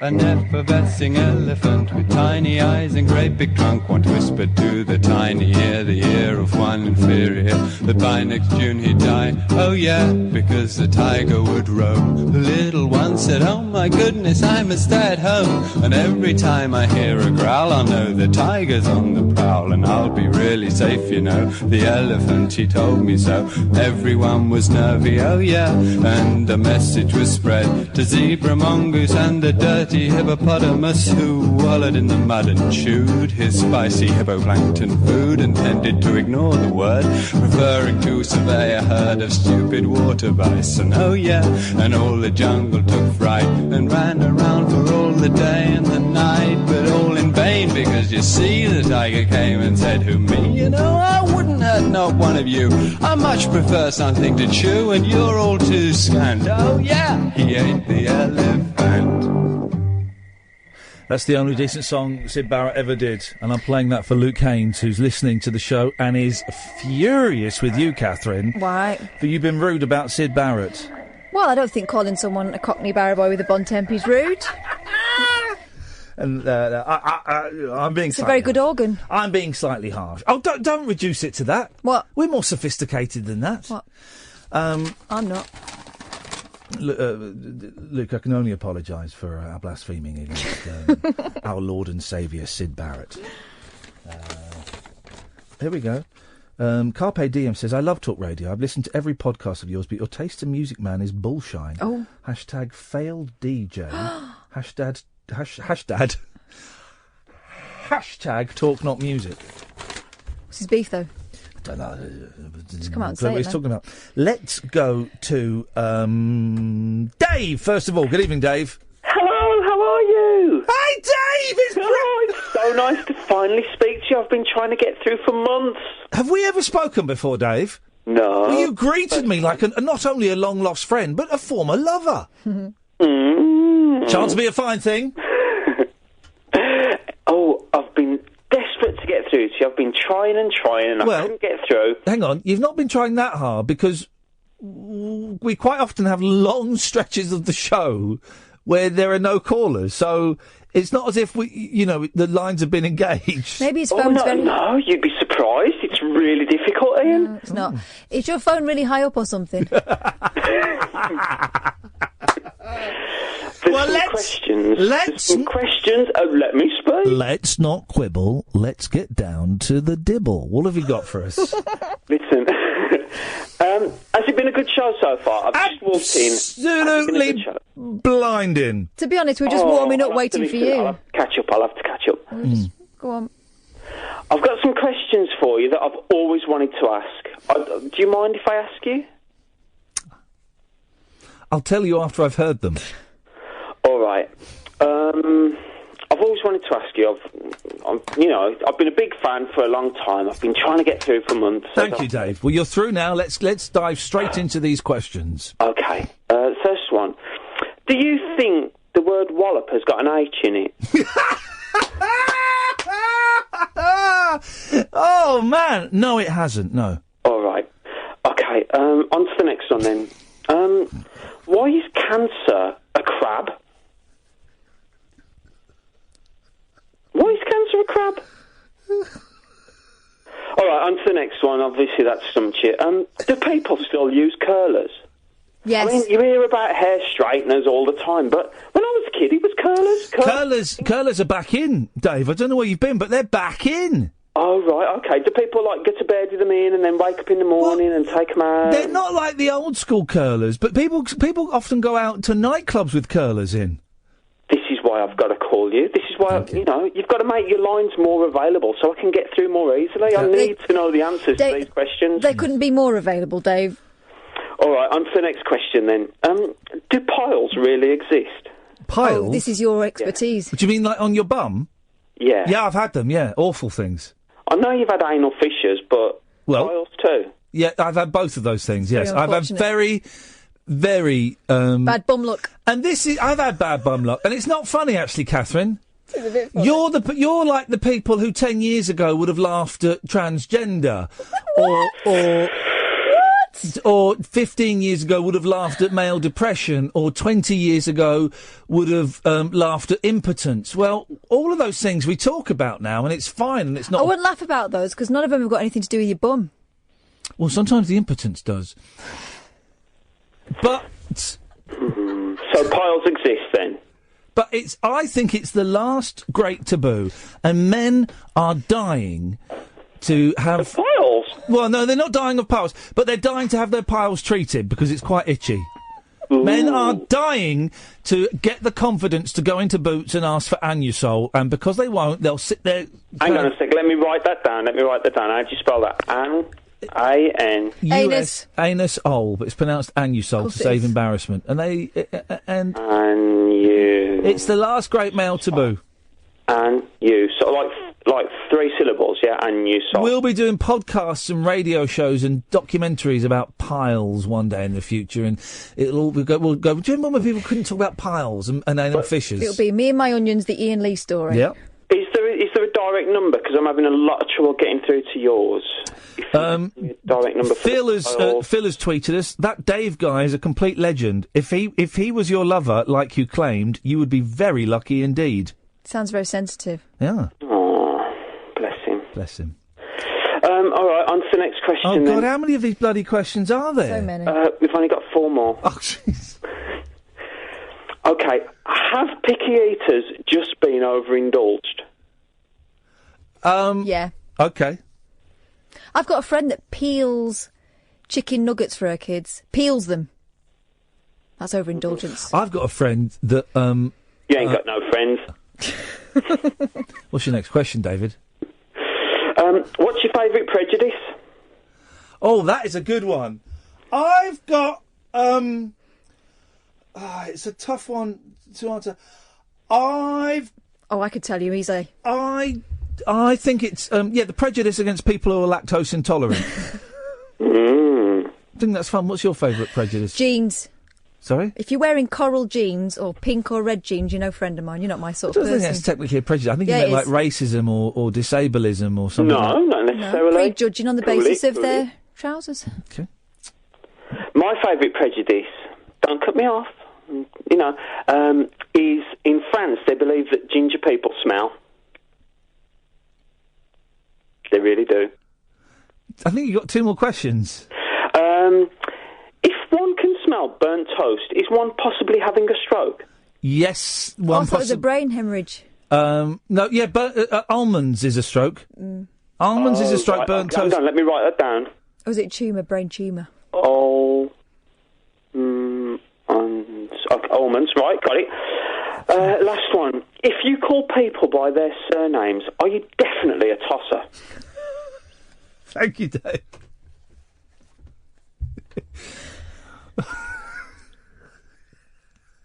Well, Iain calls me boily, so draw your own conclusions. Craig's on the line. Evening, Craig.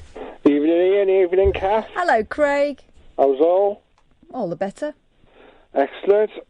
I watched that Hell film. Holy Hell. Holy Hell. I didn't have Netflix, so I got a Ucky version, which didn't have any nudity in it, so I had a PG version. What do you mean it didn't have any... You sure you watched the same film? Yeah, well, didn't you say there was some sort of weird gay thing halfway through it or something? Yeah, there was about 30 seconds of quite hardcore gay pornography. But they blanked everything out. That wasn't in my version. Okay. What, not even with the pixelation? No, I've saved that, thanks very much. Okay, well, I'll tell you what, me and Ed will recreate it. Kath will film it on her phone and we'll send it over to you. Bargain. That Adam Curtis has got a new documentary out. Oh, moving on. Would you have that for filming? No, hang on, who's Adam Curtis? He did the Bitter Lake documentary. They're all like about how mad the world is and how we just accepted it. This documentary goes on for hours, doesn't it? The Bitter Lake one does. I thought the new one did, because I saw someone tweeting, Limmy tweeted today, I've almost finished the new Adam Curtis documentary, only another 5.5 hours to go. Probably. I haven't watched it yet, because I think it only came out like either today or a couple of days. But he's like, his documentaries are amazing. I don't know who he is. I'm thinking of Richard Curtis. I thought it was in U2. No, they're very discombobulating, is that? You watch it and you're like, everything's weird. The documentaries are weird. The pictures don't really match what he's saying. Well, that's bad filmmaking.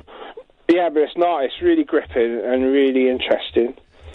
The Bitter Lake one was our Western money went into the Middle East and trying to buy all the oil in the 70s. Yeah, I think I'm busy then. Fair enough. It sounds a bit intense. It is. It's really good, though. They should get you to do the voiceover, Craig. Make it all the better. Oh, come on. Don't insult... We have hardly any callers. You can't insult them. Ignore her. Populating there, and I wasn't even sure if it was right. I loved the way you threw it in so casually. Here's the thing, right, and we'll tread carefully. Go on. I don't know what the BBC did wrong when it came to the reportage of Cliff Richard and the police raiding his property. I don't know what the BBC did wrong. They were told that there was going to be a thing and they went and they covered it. It was that. It was them getting a tip-off, like well, it was then an that's event. then that's the police. Also, admittedly, we all got a message at work, didn't we? Do you remember? On the EMPS, the internal messaging service, saying... did it mention Cliff's name, or did it just say... High profile. Yeah, high profile, and we all thought it was going to be Cliff. But I also don't... Because Cliff Richard is going to... He's going to address the Houses of Parliament. He did it today, yeah. I don't think that should be allowed, because Cliff Richard, of course... All right. He was his problem was he was never even charged. No, so why was his name bandied around? No. Okay, right. Cliff Richard, of course, is innocent and hasn't done anything wrong. I say that as the caveat, and I've cut Craig off just for legal reasons. But, right, rumours were abound about Jimmy Savile, OK? Rumours ever. You go online and there were rumours, right? Why did nobody say anything? That was the thing after Jimmy. Why did nobody say anything? What? There were rumours. Why did nobody say anything? You're all guilty if you knew the rumours. Right, well, stop the presses. There are rumours about Cliff Richard online. Now, of course, I've got to say this for legal reasons. He ain't done nothing wrong. The police have looked into it. There's nothing. He's done nothing wrong. They're just rumours online. They're malicious rumours that people have put out there. But those rumours are still out there. So, if it's being said that we should have acted on the rumours about Jimmy Savile, they were rumours, then surely the same thing has to be said about anybody who has rumours about them online. Well, no. Shouldn't it be more about once that person's been charged? Yes. Then, surely. Yes. Because another person who it could be argued was jumped upon by the press, if not by the police, and flagged up before he was charged, and in fact he never got charged, was Jimmy Tarbuck. Yep, Tarby. Someone else whose reputation was dragged through. But if we are concerned that there is a VIP cover-up, I genuinely believe there is a VIP cover-up in the Houses of Parliament. But the argument is that this could be a distraction, because while we're looking at these people... But hang on. If there is a VIP cover-up, right, if there are there are dead and alive and serving members of Parliament that are paedophiles, and I genuinely believe there are, right... Mm-hmm. Then surely having Sir Cliff Richard come in and argue for anonymity until I don't know what he's arguing with. The anonymity is for people who are charged. Until they're charged. Right, OK. Then all the VIP paedophile MPs are literally rubbing their hands with glee. This is the best thing that could happen to them. A high-profile case of a person who has been wronged... in as much, I'd say he's been wronged in as much as it was dragged out for 2 years. Of course, it should have been investigated. I don't think that was wrong at all, but the dragging out for 2 years. But a high-profile case, now saying, we have to change the law to protect people accused of this. Well, all the VIP nonsense in Parliament will be going, oh, yes, this is lovely. Of course Thank you, Cliff. Of course they would, but you've got to hope that the others will balance it out. I don't think Cliff Richard should have been allowed to address the Houses of Parliament. I don't think he should have been allowed to do it. You know the reason he's been allowed? Because he's Cliff bloody Richard. And it's awful what he's been through. It's terrible what he's been through. And I can understand why he would want to do that. But he shouldn't get special privilege to address those people. That's what I think. I've got to surround that in a nice legal ease. No, but it's right to question it. Thank you. Across the UK, online and on DAB. Talk Radio. We'll get you talking. Talk Radio. Another hour of this nonsense to go. Kyle's up next. You could be joining us live on Talk Radio. 0844 499 1000 is the telephone number. You can watch us on Periscope as well. Join the fun as I'm about to block somebody for no reason other than to exercise my huge power over these losers. This is Talk Radio. Late night, Iain Lee on Talk Radio. We have ways of making you talk.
It's the Turtles. I'm Chief Kamanawanalea. And we're the Royal Macadamia Nuts there. Sampled by? I don't know. De La Soul. Really? Probably. Oh. I imagine someone's tweeted it, so it must be true. I don't remember that particular fat beat. Well, it would have been the drum. You of course know the song that the Monkees were sampled by once by Run DMC. They sampled a song called Mary Mary. But someone also sampled Mr. Doubalina, Mr. Bob Doubalina. Who sampled that? Oh. Mr. Doubalina, Mr. Bob Doubalina, Mr. Doubalina, Mr. Bob Doubalina, China Clipper calling Alameda. China Clipper calling Alameda. That wasn't You Wash Your Face in My Sink, was it? Just made... No, there was a song called You Wash Your Face in My Sink. Get out of town, lady. You don't know what Seriously. You don't know what you talking about. I'm serious. 0844 499 1000. Yes, Kyle. Evening, you all right? Yeah, a bit windy tonight because Kath made a crumble. It was delicious. That's true. We're eating it again. When you say windy, which end? Upstairs. Let's keep it clean. It's a family show. Half term for some people. I did apple, right? Standard. I threw some raspberries in, Kyle. That's insane. Delicious. Here's the thing, right? Here's the thing. You don't get old men growing rhubarb anymore, do you? I don't remember the last time I saw a stick of rhubarb. Do you like rhubarb? Who doesn't like rhubarb? Well, children. That's why I didn't make it. Oh, it's made my tongue all fat. Just think about it. I got a fat tongue. I used to love rhubarb, and my granddad Bill grew rhubarb, and you've got to cook it properly, otherwise it's poisonous. Well, or bitter. It's like the fish. If you don't prepare the fish in Japan properly, you die from it because it's basically it's poison, and I believe it's the same with rhubarb. It's the rhubarb is the British equivalent of sushi. Got a little bit lost in my train of thought there. No. My nan used to grow rhubarb. Yes, and she always said it was. I thought it was the leaves that were poisonous. That is possibly true. Yeah. But Carl, why? If you have the opportunity to spread an untruth about an unusual vegetable and perhaps create a little bit of fear, why would you not do that? Well, I don't think my nan was given to doing that. No, but I'm saying we're in the position now to convince the youth of today it's got lots to say, it's our life, it's our future, so we're living today, so don't blame the youth. Who was that? Back in the room, Ian. Who was that singing? You. But who was I taking off? I don't know. I was taking off Musical Youth. Where are they from? Birmingham. Correct. 5 points. Catherine's in the lead, Kyle, in the pop quiz. Oh, go on, ask me a question. I just asked you where Birmingham was, which group came from Birmingham, and of course it was Musical Youth. Past the Duchy. Yeah, exactly. Anyway. Yep. So we've discovered rhubarb is poisonous. What else have you got for us, Carl? Well, I was ringing about the gentleman earlier. Well, there's a couple of things, but the gentleman earlier who said about if you're having a stroke, can you smell toast? Yeah. Well, I had a stroke. I don't remember smelling toast. Gosh. Well, and of course this is very apt, as Catherine and I have just started watching Coronation Street, and it would appear that at the end of the Coronation Street episode, spoiler alert, guys, but Ken Barlow did stroke acting, didn't he? So it looks like Ken may have had a stroke. So you had a stroke. Well, I thought it was. Isn't it almonds you're supposed to smell if you have a stroke? Do you not smell anything? Well, I don't. I don't really remember it. I remember watching a Doctor Who DVD, and it was quite dull. Yeah. And some of my friends did say that could have led to the hemorrhage. Yeah. But I don't remember smelling anything. Which doctor was it? What? Sorry, which doctor? Did you say which doctor? Doctor Who. Did you go and see a witch doctor? No, Doctor Who. Yeah, which doctor? Oh, sorry, it was William Hartnell. Sorry. Oh, well, it would have been boring then, because all of the William Hartnell ones were boring. All the Patrick Troughton ones have been lost, but I bet they were boring. Oh. Can't say that. Well, just because they don't exist. You can't say that. You can say that. I mean, he was the best one in the books. I used to read the cartoons and the comics and stuff. He was the best one in the comics. He had a big, tall stovepipe hat, which he never actually seemed to wear on the television programme. But they were all quite boring. They got rid of that quite quickly. But the artists had all that material. I feel really sad. telling you about You this. are quite sad. You are quite sad. Thank you very much. So, hang on a minute. So are you saying, and we have to be clear on legal grounds here, Kyle, are you saying Doctor Who gave you a stroke? Because my head is now thinking, this is a multi-million-dollar legal case. If we can if we can prove this, and we've got the proof, We could blow this whole thing open. He was watching Doctor Who. He had a stroke. That's proof. That's proof positive, if proof be need be. Well, it was Planet of the Giants, and it was that dull at the time it was made. They cut it down an episode to go from 4 to 3. Are you saying that someone can have a... Because I always thought you could have a stroke if you got overexcited, overstimulated. You're saying if you're understimulated, you can have a stroke? Well, like I said, my friends did suggest, they were like, what were you doing the night before? And I was like, I was watching Planet of the Giants from 1964, and they said you'd ask for it. Well, they did. My friends basically did say, oh, I'm not surprised if you watch that. So sympathetic friends. Can I ask you a question, Kyle? This will sound flippant, but I mean it genuinely. What does it feel like having a stroke? It was weird because I didn't know what was going on. It was honestly, it's really weird, and my speech was slurred, and like I was trying to ring you. I was like looking at the phone, and I couldn't work out what the phone was or how to work the phone. Wow. So it's just all that sort of... And were you on your own when it happened? Yeah. God. And was it painful? Did it hurt? No, not at all.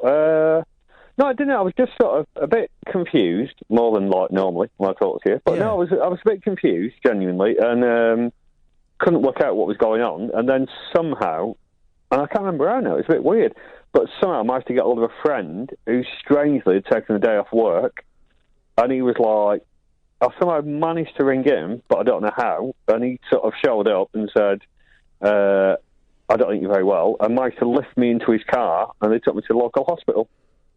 And then I remember the nurses sort of saying, your friend had a stroke. And how long from the point of impact, from the doctor closing the TARDIS door and the stroke occurring, to how long from that point to you feeling, in inverted commas, normal again? Or do you not feel that you ever got back to 100% to where you were? No, I'm not who I was. Totally not. Which is weird because I can talk now, and all my speech went for a few months, and all things like that. And most of that has come back, but it's my memory that I seem to have trouble with. And numbers, bizarrely, is a weird thing. I can't do numbers anymore.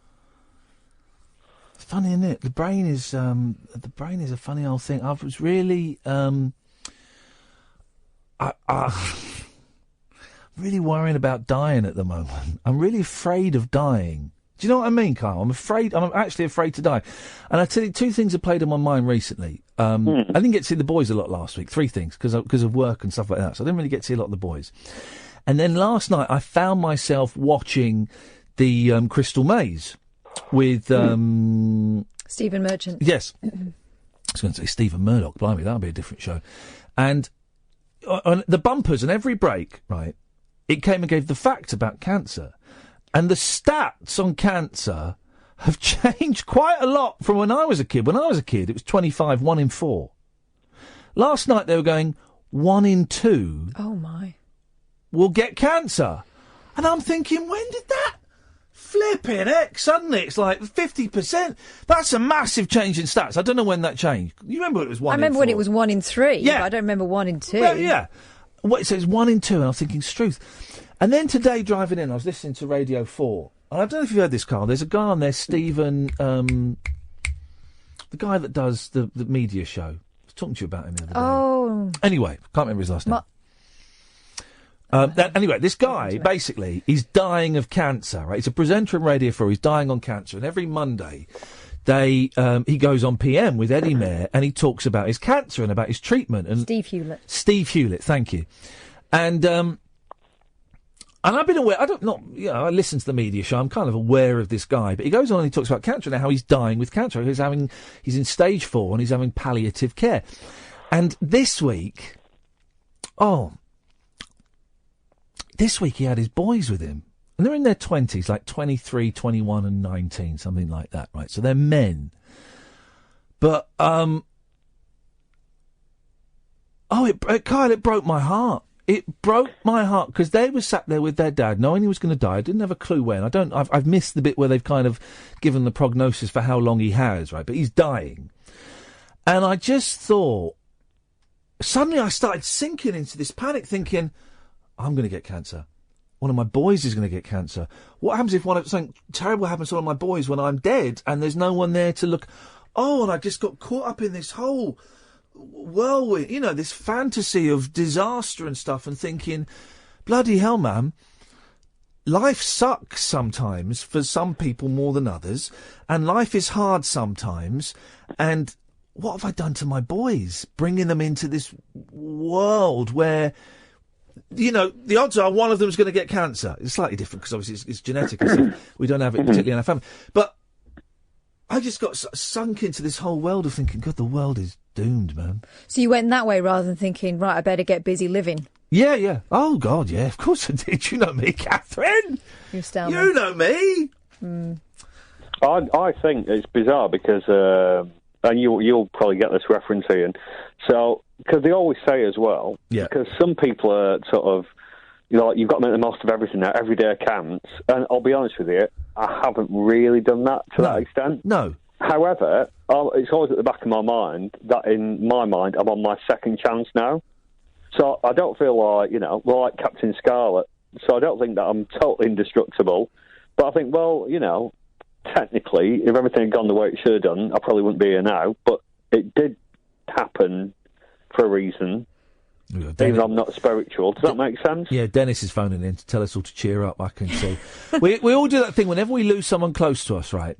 We always think, right, well, I'm gonna make every second count, and I am gonna, from today onwards, in their memory, I swear to God, I am gonna be the best person I can, and I am gonna live every single moment as though it were my last.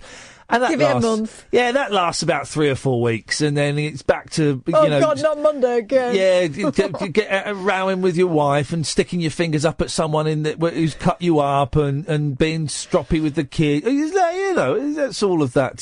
Hang on a minute, Carl. Stay there, Carl. Okay. Dennis, you're going to cheer us up, is it? I was going to try to cheer you up. I thought, blimey, you're not dead yet, for God's... Listen... You die from the moment you're born, so stop worrying. And that's supposed to cheer me up how? Well, you've been dying a long time and nothing's happened. Well, that's true. Dennis, you're potentially... What, you're 92? No, I'm 91. I've got a limited amount of time left. Exactly. You're potentially closer to it than us. Well, I hope so. Well... For sake. You'll probably outlive all of us, Dennis. That's the same. No. Life is a lovely place. It's a lovely place. Stay as long as you can. Thank you, Dennis. Goodbye. Ta-ta. Yes, Carl? Oh, no, I was going to say, do you know what? I'm so sad because at the old place, me and Dennis were never on together. Oh, well, I've just cut him off. And I'm cutting you off. Thank you, Carl.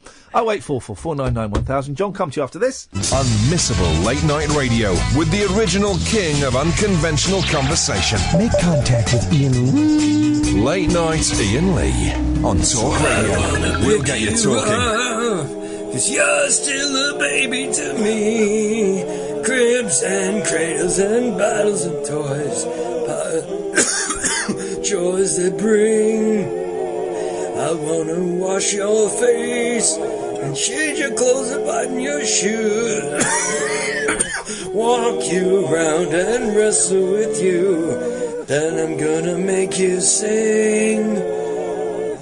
In the morning I can wake you up, feed you breakfast from a little cup. I wanna pick you up, roll you back and forth and make you smile. I want to hold you close for a while. I want to tickle your feet, drop you in your little tub, wash your body and shampoo your hair. Be careful not to sting your eyes. When it's night, I'll put you in your bed. and I'll bend you and kiss your hair. I wanna pick you up, rock you back and forth and make you smile. I want to hold you close a while. Pat, pat, pat, pat, pat her on her butt. She's going to sleep, be quiet. Pat, pat, pat, pat, pat her on her butt. She's going to sleep, little baby, go to sleep. There's a bit more. Pat, pat, pat, pat her on the butt.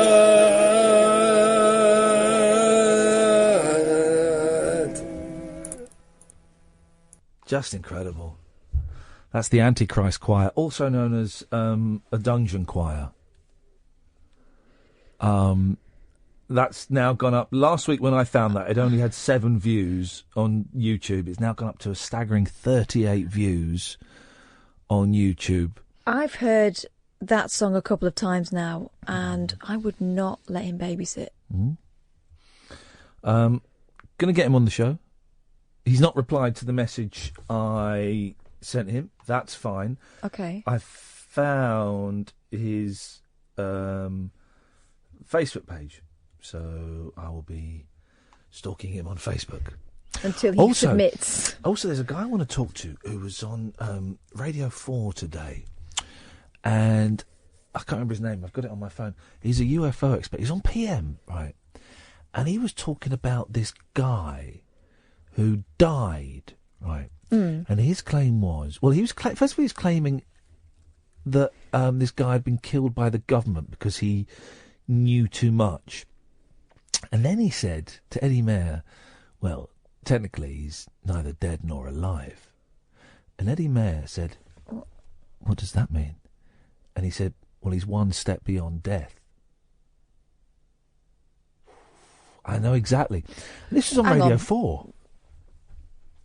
Basically, he's like the undead. He's like working from beyond the grave. I think he was talking about him becoming a super soldier or something. I don't know. He didn't say the phrase super soldier, but then I googled this guy's name and stuff about super soldiers came up. So I'm trying to track him down and get him to come on the show. I mean, this is on Radio 4, so this is highbrow. So I want to get him to come on and talk about this guy that has been murdered, in his opinion, by the government. And is this what the guy that in means. Poland that's in the papers today?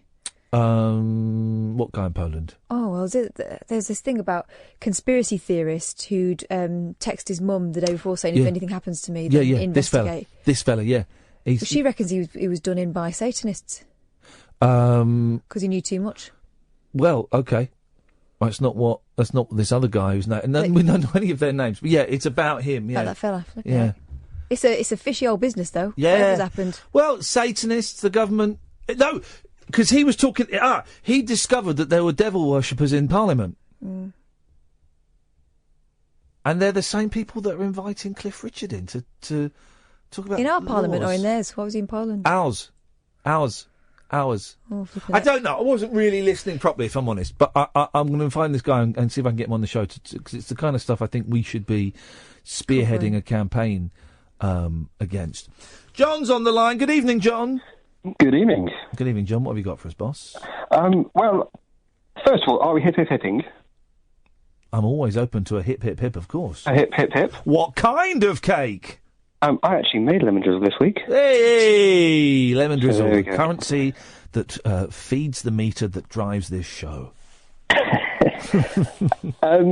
So I was drifting off to sleep listening to your podcast from Friday. Okay. And you mentioned Mary Rose sauce. Yes, you did. What did I mention? You blew that whole thing wide open, telling us that prawn cocktail sauce is actually just mayonnaise and ketchup. Yeah. I was near asleep. Yeah. I used to work in the hotel trade for about 10 years, and you brought me out of my near slumber because I nearly lost my job over Mary Rose sauce a couple of years ago. What? Hang on, what are you calling it? Mary Rose. Mary Rose. Mary Rose. Mary Rose. Mary Rose. Well, it's got a name. Yeah. It's not just like prawn cocktail sauce. Yeah. Okay, Mary Rose. So tell me why you nearly lost your job about Mary Rose sauce.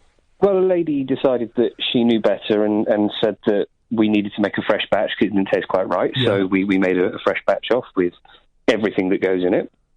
What, ketchup, more than just ketchup the and mayonnaise? aforementioned. Well, more than that. Well, what else goes in it?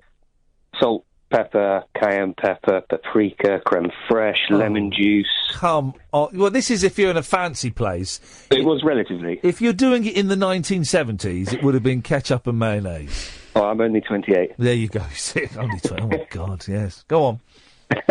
And she then demanded to see me as I was in charge of the establishment because she said the batch that we sent out wasn't appropriate. And I went out and actually saw her, and she goes, "You don't know what you're doing." And so I said, "Invite her into my kitchen."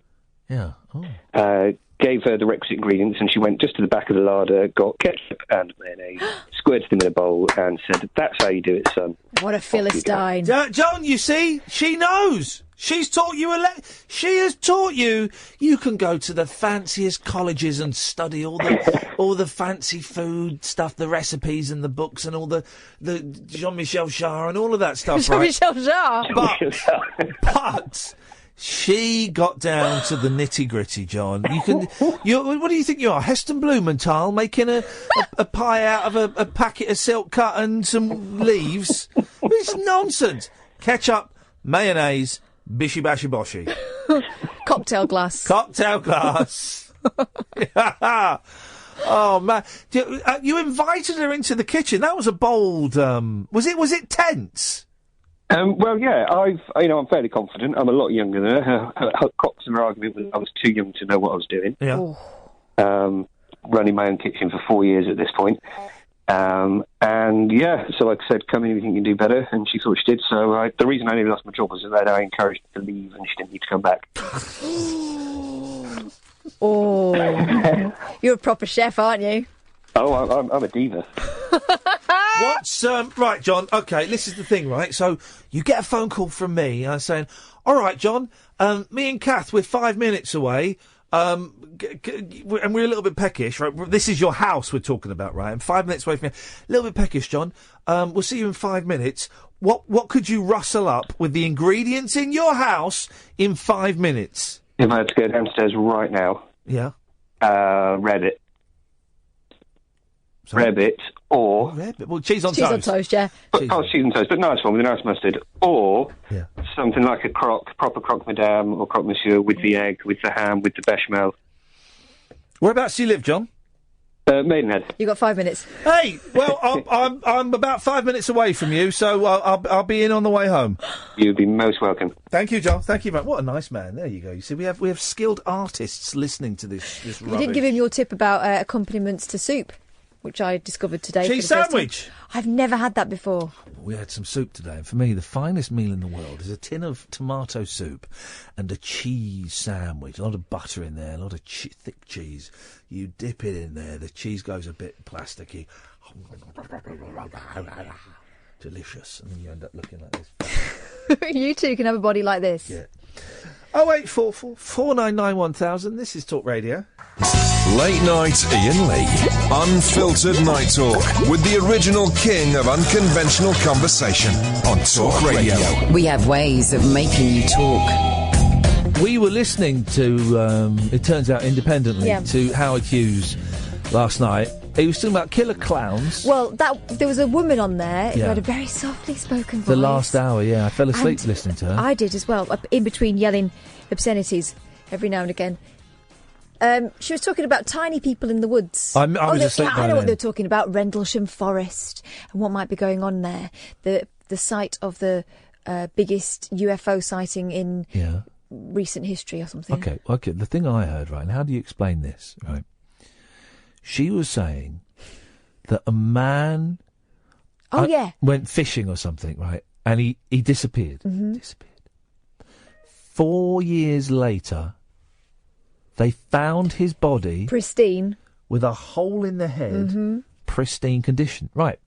So then the brother-in-law has to go and pick up the guy's car. Right? So the brother-in-law parks in a motel on the way back, goes to sleep, wakes up, the car's been broken into, lots of documents I can't remember about like the government and stuff. That he'd left in the car. Have been stolen. Right. This guy was a researcher. Right. Why would you leave them in the car? Well, he was dead. All right, fair enough. Carry on. So then the brother-in-law then drove the car back to the guy's mother. That night, the car was broken into again, and all of the other documents, everything was stripped from it. Right? How do you explain that? You can't. 0844 499 1000 is the telephone number. It was a good listen. I just remember the bit about tiny monks in the woods. You would do. Bieber bid fever. Bids Justin Bieber. Is that a sentence? Bieber bid fever. Bieber bid fever. What? It's a headline. Go on.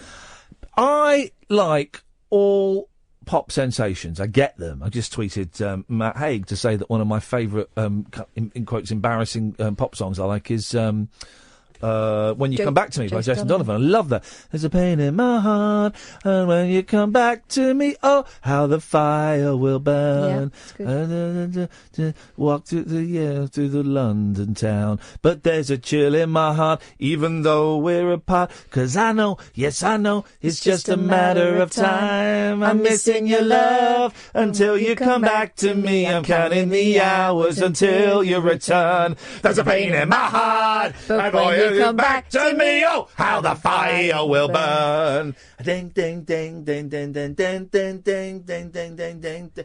Anyway. I like, last night you talked about leaving. I said I can't let you go.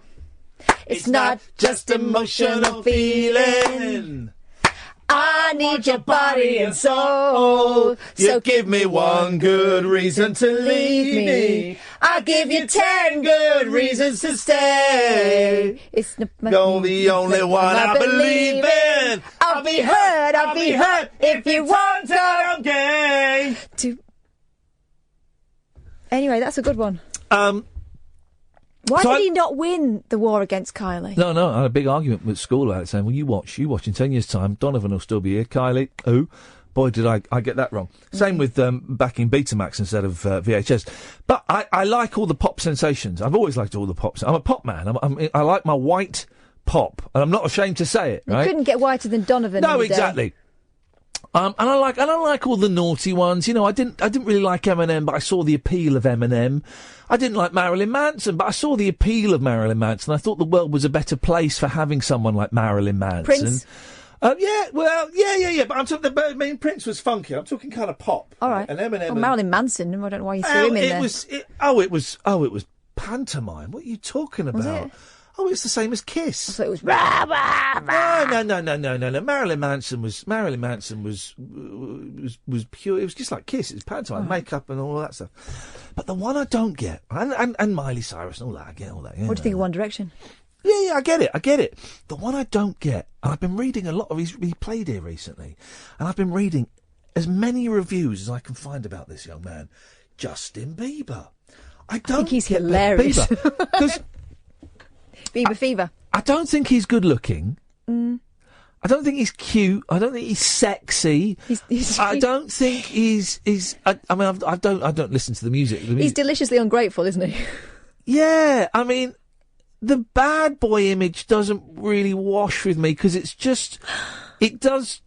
just seems mean-spirited and self-destructive as opposed to something, thrillingly dangerous and thrilling. Oh God, I can't believe Justin Bieber's done that. He's so naughty. I love it. I don't get it. He's kind of Veruca Salt, isn't he? Yeah, and all of the reviews. Is this the done thing in concerts now? He mimes during a lot of the concert. Wow. When I saw Dolly Parton about 10 years ago, she mimed a couple of songs.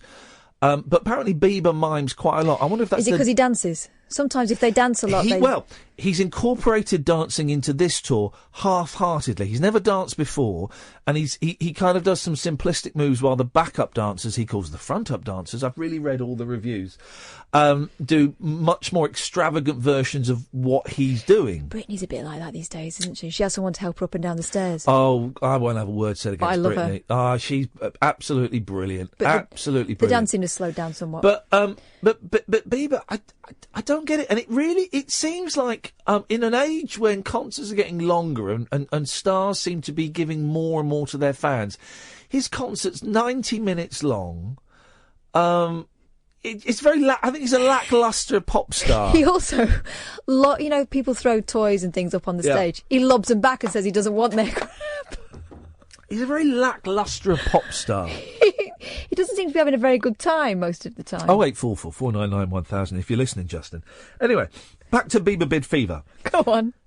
So Justin Bieber, right? Auction, eBay, charity. Mm-hmm. It's a glass that Justin Bieber drank milk from in the King's Oak pub in Epping Forest, Essex. He drank milk in a pub.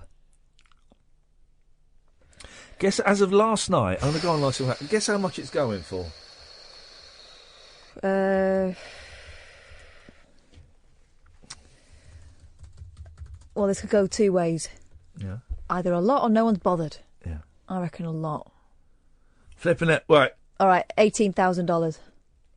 It's in English money. £18,000. Yeah, it's here. I can see it. I've got the auction. The auction is live. There are 3 days, 12 hours to go. £65,000, £65,900. With 3 days, 12 hours to go. That's £1,000 more than it says in the paper. I'd want his stem cells for that. I am tempted to bid £70,000. Don't, because you'll win. This is the thing with eBay, is I always see late at night. Don't let me go on eBay late at night, right? I'm glad I don't drink anymore. eBay wasn't really around when I used to drink. Blimey, I buy enough crap as it is. But late at night, you go, ooh. I've had to delete the app off my phone because I'd be in bed, not being able to sleep at 3 in the morning. I go, ooh, yeah, that's single for $700. I wonder if I put in, if I put in 710, I bet someone's already bid more than that. And so you put in 710 and it goes up to 715. I bet if I put in 725, someone will have bid more. I put in 75, it goes up to 730. If I put 735 and it stopped, I thought, and you can retract a bid. You can retract bids if there's more than 12 hours to go. So I bought a single for $735. A single. $735. Just because you were wondering what would happen. Just taking a punt. Well, stop poking the bear. 0844 499 1000. This is Talk Radio. Late night Iain Lee on Talk Radio. We have ways of making you talk.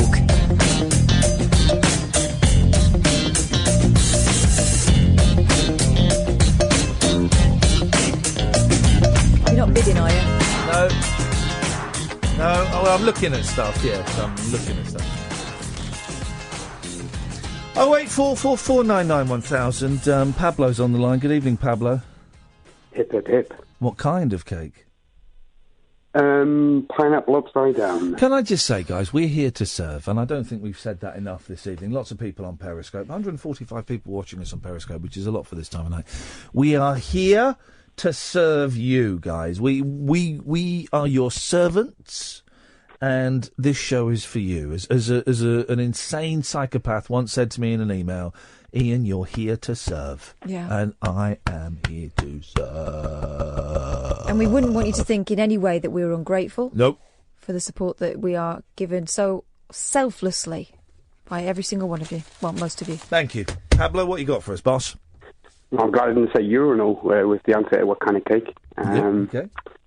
Yeah, just to say, I made mention of an upcoming child in my horizons, and that arrived on Wednesday, young Ben. What, was he coming to visit? Who? No, he was born by the caesarean section. Hey, the classic. The second most popular way for a child to enter this world. Number one, of course, being storks. So... Congratulations! Thank you very much. Everyone well and healthy and good? Yes, all good. The last one was... last time, it was like 3 days worth of labour, then an emergency section, and it was only during the preparation for this birth that we actually found out how quite close it was to do horrible things with the first birth. So having the planned section, it's night and day. It's just been a joy, and I'd just like to say all the people at Crompton General Hospital. They're listening. Top banana. They're listening to us now, and they're going. They sat around there, and they're going, "Yeah, we did that." High fives. High-fiving each other, filling up another glass, maybe even rolling a fat one. I don't know. I'm hoping there's some Big Tens going about as well. Yes. Oh, congratulations, Pablo. It's always a delight when it's weird, isn't it? When suddenly there's a new person in the room. Well, that's it. I've got two of them now, so there's, What have you got? Two boys or one of each? One of each, so I can stop. That's your work done for the gene pool world. You're welcome. Well, that's it. And as I've been told, people keep saying, you want another one, And I was like, if there's any chance of that, I think I'll be booking myself in for my own surgical procedure, just to guarantee that doesn't happen. Right. I think you know when you're done, don't you? Oh, definitely. And luckily, well, not luckily, because it was a pain for Mrs. Pablo, but this pregnancy was quite difficult for her. Lots of she basically, I forget what it was called now, but she had this condition which basically meant that she was carrying like she was 9 months pregnant for basically 6 months of the pregnancy. It was very heavy and she couldn't get about and all that. But the added bonus of that is she's not going to want to get pregnant again in a hurry. Yeah, so win-win. It's all done. Don't tell her that yet. Oh, no, she knows that. We discussed this. I just wouldn't use the words win-win, yeah. Oh, no, that's it. Maybe a bit soon. Nice one, Pablo. Congratulations. Life, isn't it, you see? Mm-hmm. Oh, life. Thank you, Pablo. 0844 499 1000. Who killed my garden? Oh. The vandals took all of the handles. Vandal pours weed killer over 79-year-old's prize-winning blooms. Now, that's me. Well, you know it's going to be another old man. It's either a bit of skirt, or an old woman. Bit of skirt that he's a what? Bit of skirt, a little bit of flange. Whoa! Whoa! He has. That's on the offensive list of words. Flange is an effect the Beatles used in the recording studio in the 1960s. So what, you said the Beatles are offensive? Well, we all know they were. It's either another old man he's upset who's jealous of the garden. I think it's a sneaky womanly thing to do. Or it's a sneaky womanly thing. So it's definitely a man or a woman. We know definitely. That. After years lovingly tending his garden, Ray Winsley's flower beds were enough to stop passers-by in their tracks. And there's a picture of it and it looks beautiful. The 79-year-old was used to walkers taking photos of the display, and his efforts were rewarded this year, here we go, with a Britain in Bloom prize. Now, the thing about competitive gardening is people do take it very, very seriously, and they get very jealous. You've got this from Midsummer Murders, haven't you? Yeah. Right, okay. But it seems not everyone was delighted with his green-fingered success. Just weeks after being named winner of the containers category for Bath in Bloom this summer, the retired builder found someone had poured weed killer over his plants. And there's a picture before, and there's a picture afterwards. It's bad, isn't it? Oh, that's tight. Have a look at that periscopers. There's your before, there's your after. That is tight, isn't it? It's really tight. That is very, very tight. His lawn, flower beds, and hanging baskets. I never got hanging baskets. Hanging baskets are things that my mum always buys for me and I always kill. I don't really like them. They remind me of pubs and railway stations. I tell you what, I like them outside of... I like them outside of pubs when they've just been watered and you walk past and water's dripping off them. I like that effect. I don't like them outside my front door because I know I'm going to kill it. Oh, I tell you what we watched this weekend. Maleficent. Oh, yeah. It's good, isn't it? Yeah, it's all right. Those are some cheekbones they've... that's got to be computer effects, isn't it? It's prosthetics. Is it? Is it? Oh. He's a right little... Not our ears either. No, I got that. He's a swine. He's a right little SH1T, isn't he? Yeah. What's his name? Stefan, you little sneaky little... I don't blame her, quite frankly. She should have taken the whole town out. He chopped her bloody... First of all, he led her on, and then he chopped her bloody wings off. Absolute winker. What a swine. Anyway, back to Ray Winsley. His lawn, flower beds and hanging baskets have been ruined, and over £1,000 worth of plants destroyed. Someone's thought about this. The saboteur even put weed killer in his butt.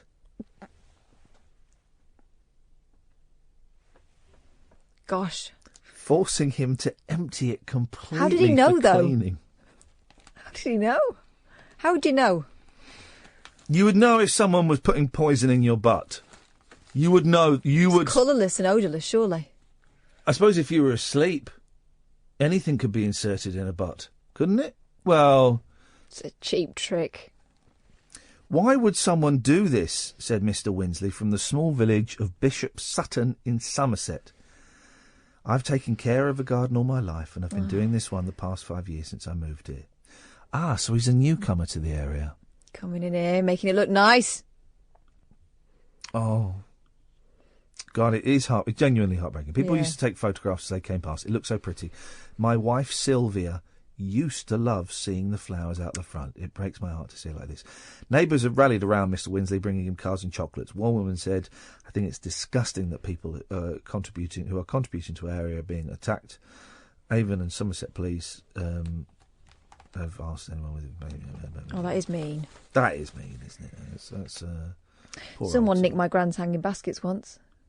Is that a euphemism? No, they did. And do you know how... it's really sad. Imagine this. This is how she discovered they were missing. Yeah. She went out to water them. She got a little step ladder out, put it up, went up to water it, and the water just hit the floor, and she realised that she was watering something that was no longer there. Sad. Sad. Sad. People, there are some miserable souls in the world that that see people having a little bit of pleasure and decide to ruin it for them. You know, poor old boys. Garden is everything. The Grinch got him. Isn't that miserable? Hey, speaking of being miserable, where's my mail? Here it is, page 15. We're in big trouble, guys. Oh, no, not again. Have I still got the clip of Anna Rayburn saying flange? I don't think I do. I don't. Let me have a little look in my iTunes. I don't think I have. No, I haven't. Sorry, guys. Just Flange. imagine it. Flange. So going flange. I've got her saying. What is it she says? I'm not saying it. Cocksmudger. I've got got this. Oh no, I haven't got. Cancel that. Oh dear. Is this going to work? There we go. I've got this. This should work. Oh no, I haven't. Yep. Just play it. We're talking about these things, and I love this one. And I can't help you with this one, Mook. He sent in a word which is cocksmudger. Please would you check the origin? My grandfathers say it goes back to old sailors carrying a small Bible with them, and when annoyed, they would, with God, they would peel back the page and rub the tip of the penis against the holy words, smudging the words with the cock. There we go. You see, that's real. Why would she say she loved this one? Flying in from Europe. Now, you know I've got beef with moths. I've got moth beef. Major beef. Flying in from Europe, the rare moths as big as bats. Swarms. This is just disgusting. And this is why the world is such a horrible, horrible place. Is this because of the Brexit? Probably. But then you would say that because you're just was it a Bramona? Bramona. Hey, Bramona. Swarms of bat-sized moths are flocking to Britain from Europe. Oh, this is hideous. Unfortunately, there's no pictures to prove these things actually exist. But be afraid. A warm... Oh, I've got shivered down my back there thinking of that. A warm summer has led to a spate of sightings of death's head hawk moths in the south of England. Some... God, they're bigger than bats. Some reportedly the size of a newborn kitten. So it's a moth that you could punch. What? Why would you leap to punching? Well, it's big because it's flying towards you. Oh, right. I thought you'd been punching kittens again. No, not again. Good. The rare moths. You want to get your nose sorted out. That was a really noisy intake of breath you did through your nose there. We could hear it. Yeah. That? Yeah. It wasn't me. It's you breathing. No, I'm not breathing. I've not breathed on air since 1989. The rare moth is a skill I learnt from the Shaolin monk. The rare moths are traditionally seen as omens of death, with their name coming from skull-like markings. They emit a piercing squeak if punched. Normally found in... Did you add that bit? It says normally they emit a piercing squeak if disturbed, Oh. and boy oh boy, my punch would certainly disturb them. Normally found... Have you ever heard a moth scream? No. This is absolutely true, right? Once I was in bed in my flat, right? And I heard this... screaming noise. I thought, what the bloody hell is that? And I was in bed, I was on my own, I was terrified. Screaming, I thought, what the flipping hell is that? And I went out, I turned the light on, and I was terrified, right? It was a moth. The cat likes to trap moths, right? And she trapped a moth under her paw on the stairs. And it was the moth that was making this scream. No. Yeah, I swear to God. With what? It's proboscis. They haven't even got proper mouths, have they? I don't know. How do they eat? With the blow tickler. You think the dogs and their lipsticks. Listen, we'll start the show tomorrow talking about screaming moths. I swear to God. This is an actual phenomenon. I know frogs scream. Frogs scream as well, yeah. Dear listener, it's been such a thrill for you to listen to this rubbish. We serve you. We're back tonight at 10. Thank you, Ed. Thank you, Catherine. Thank you to Will Allen. Dear listener, up yours. Talk Radio. Listen, phone, talk. Talk Radio. We'll get you talking.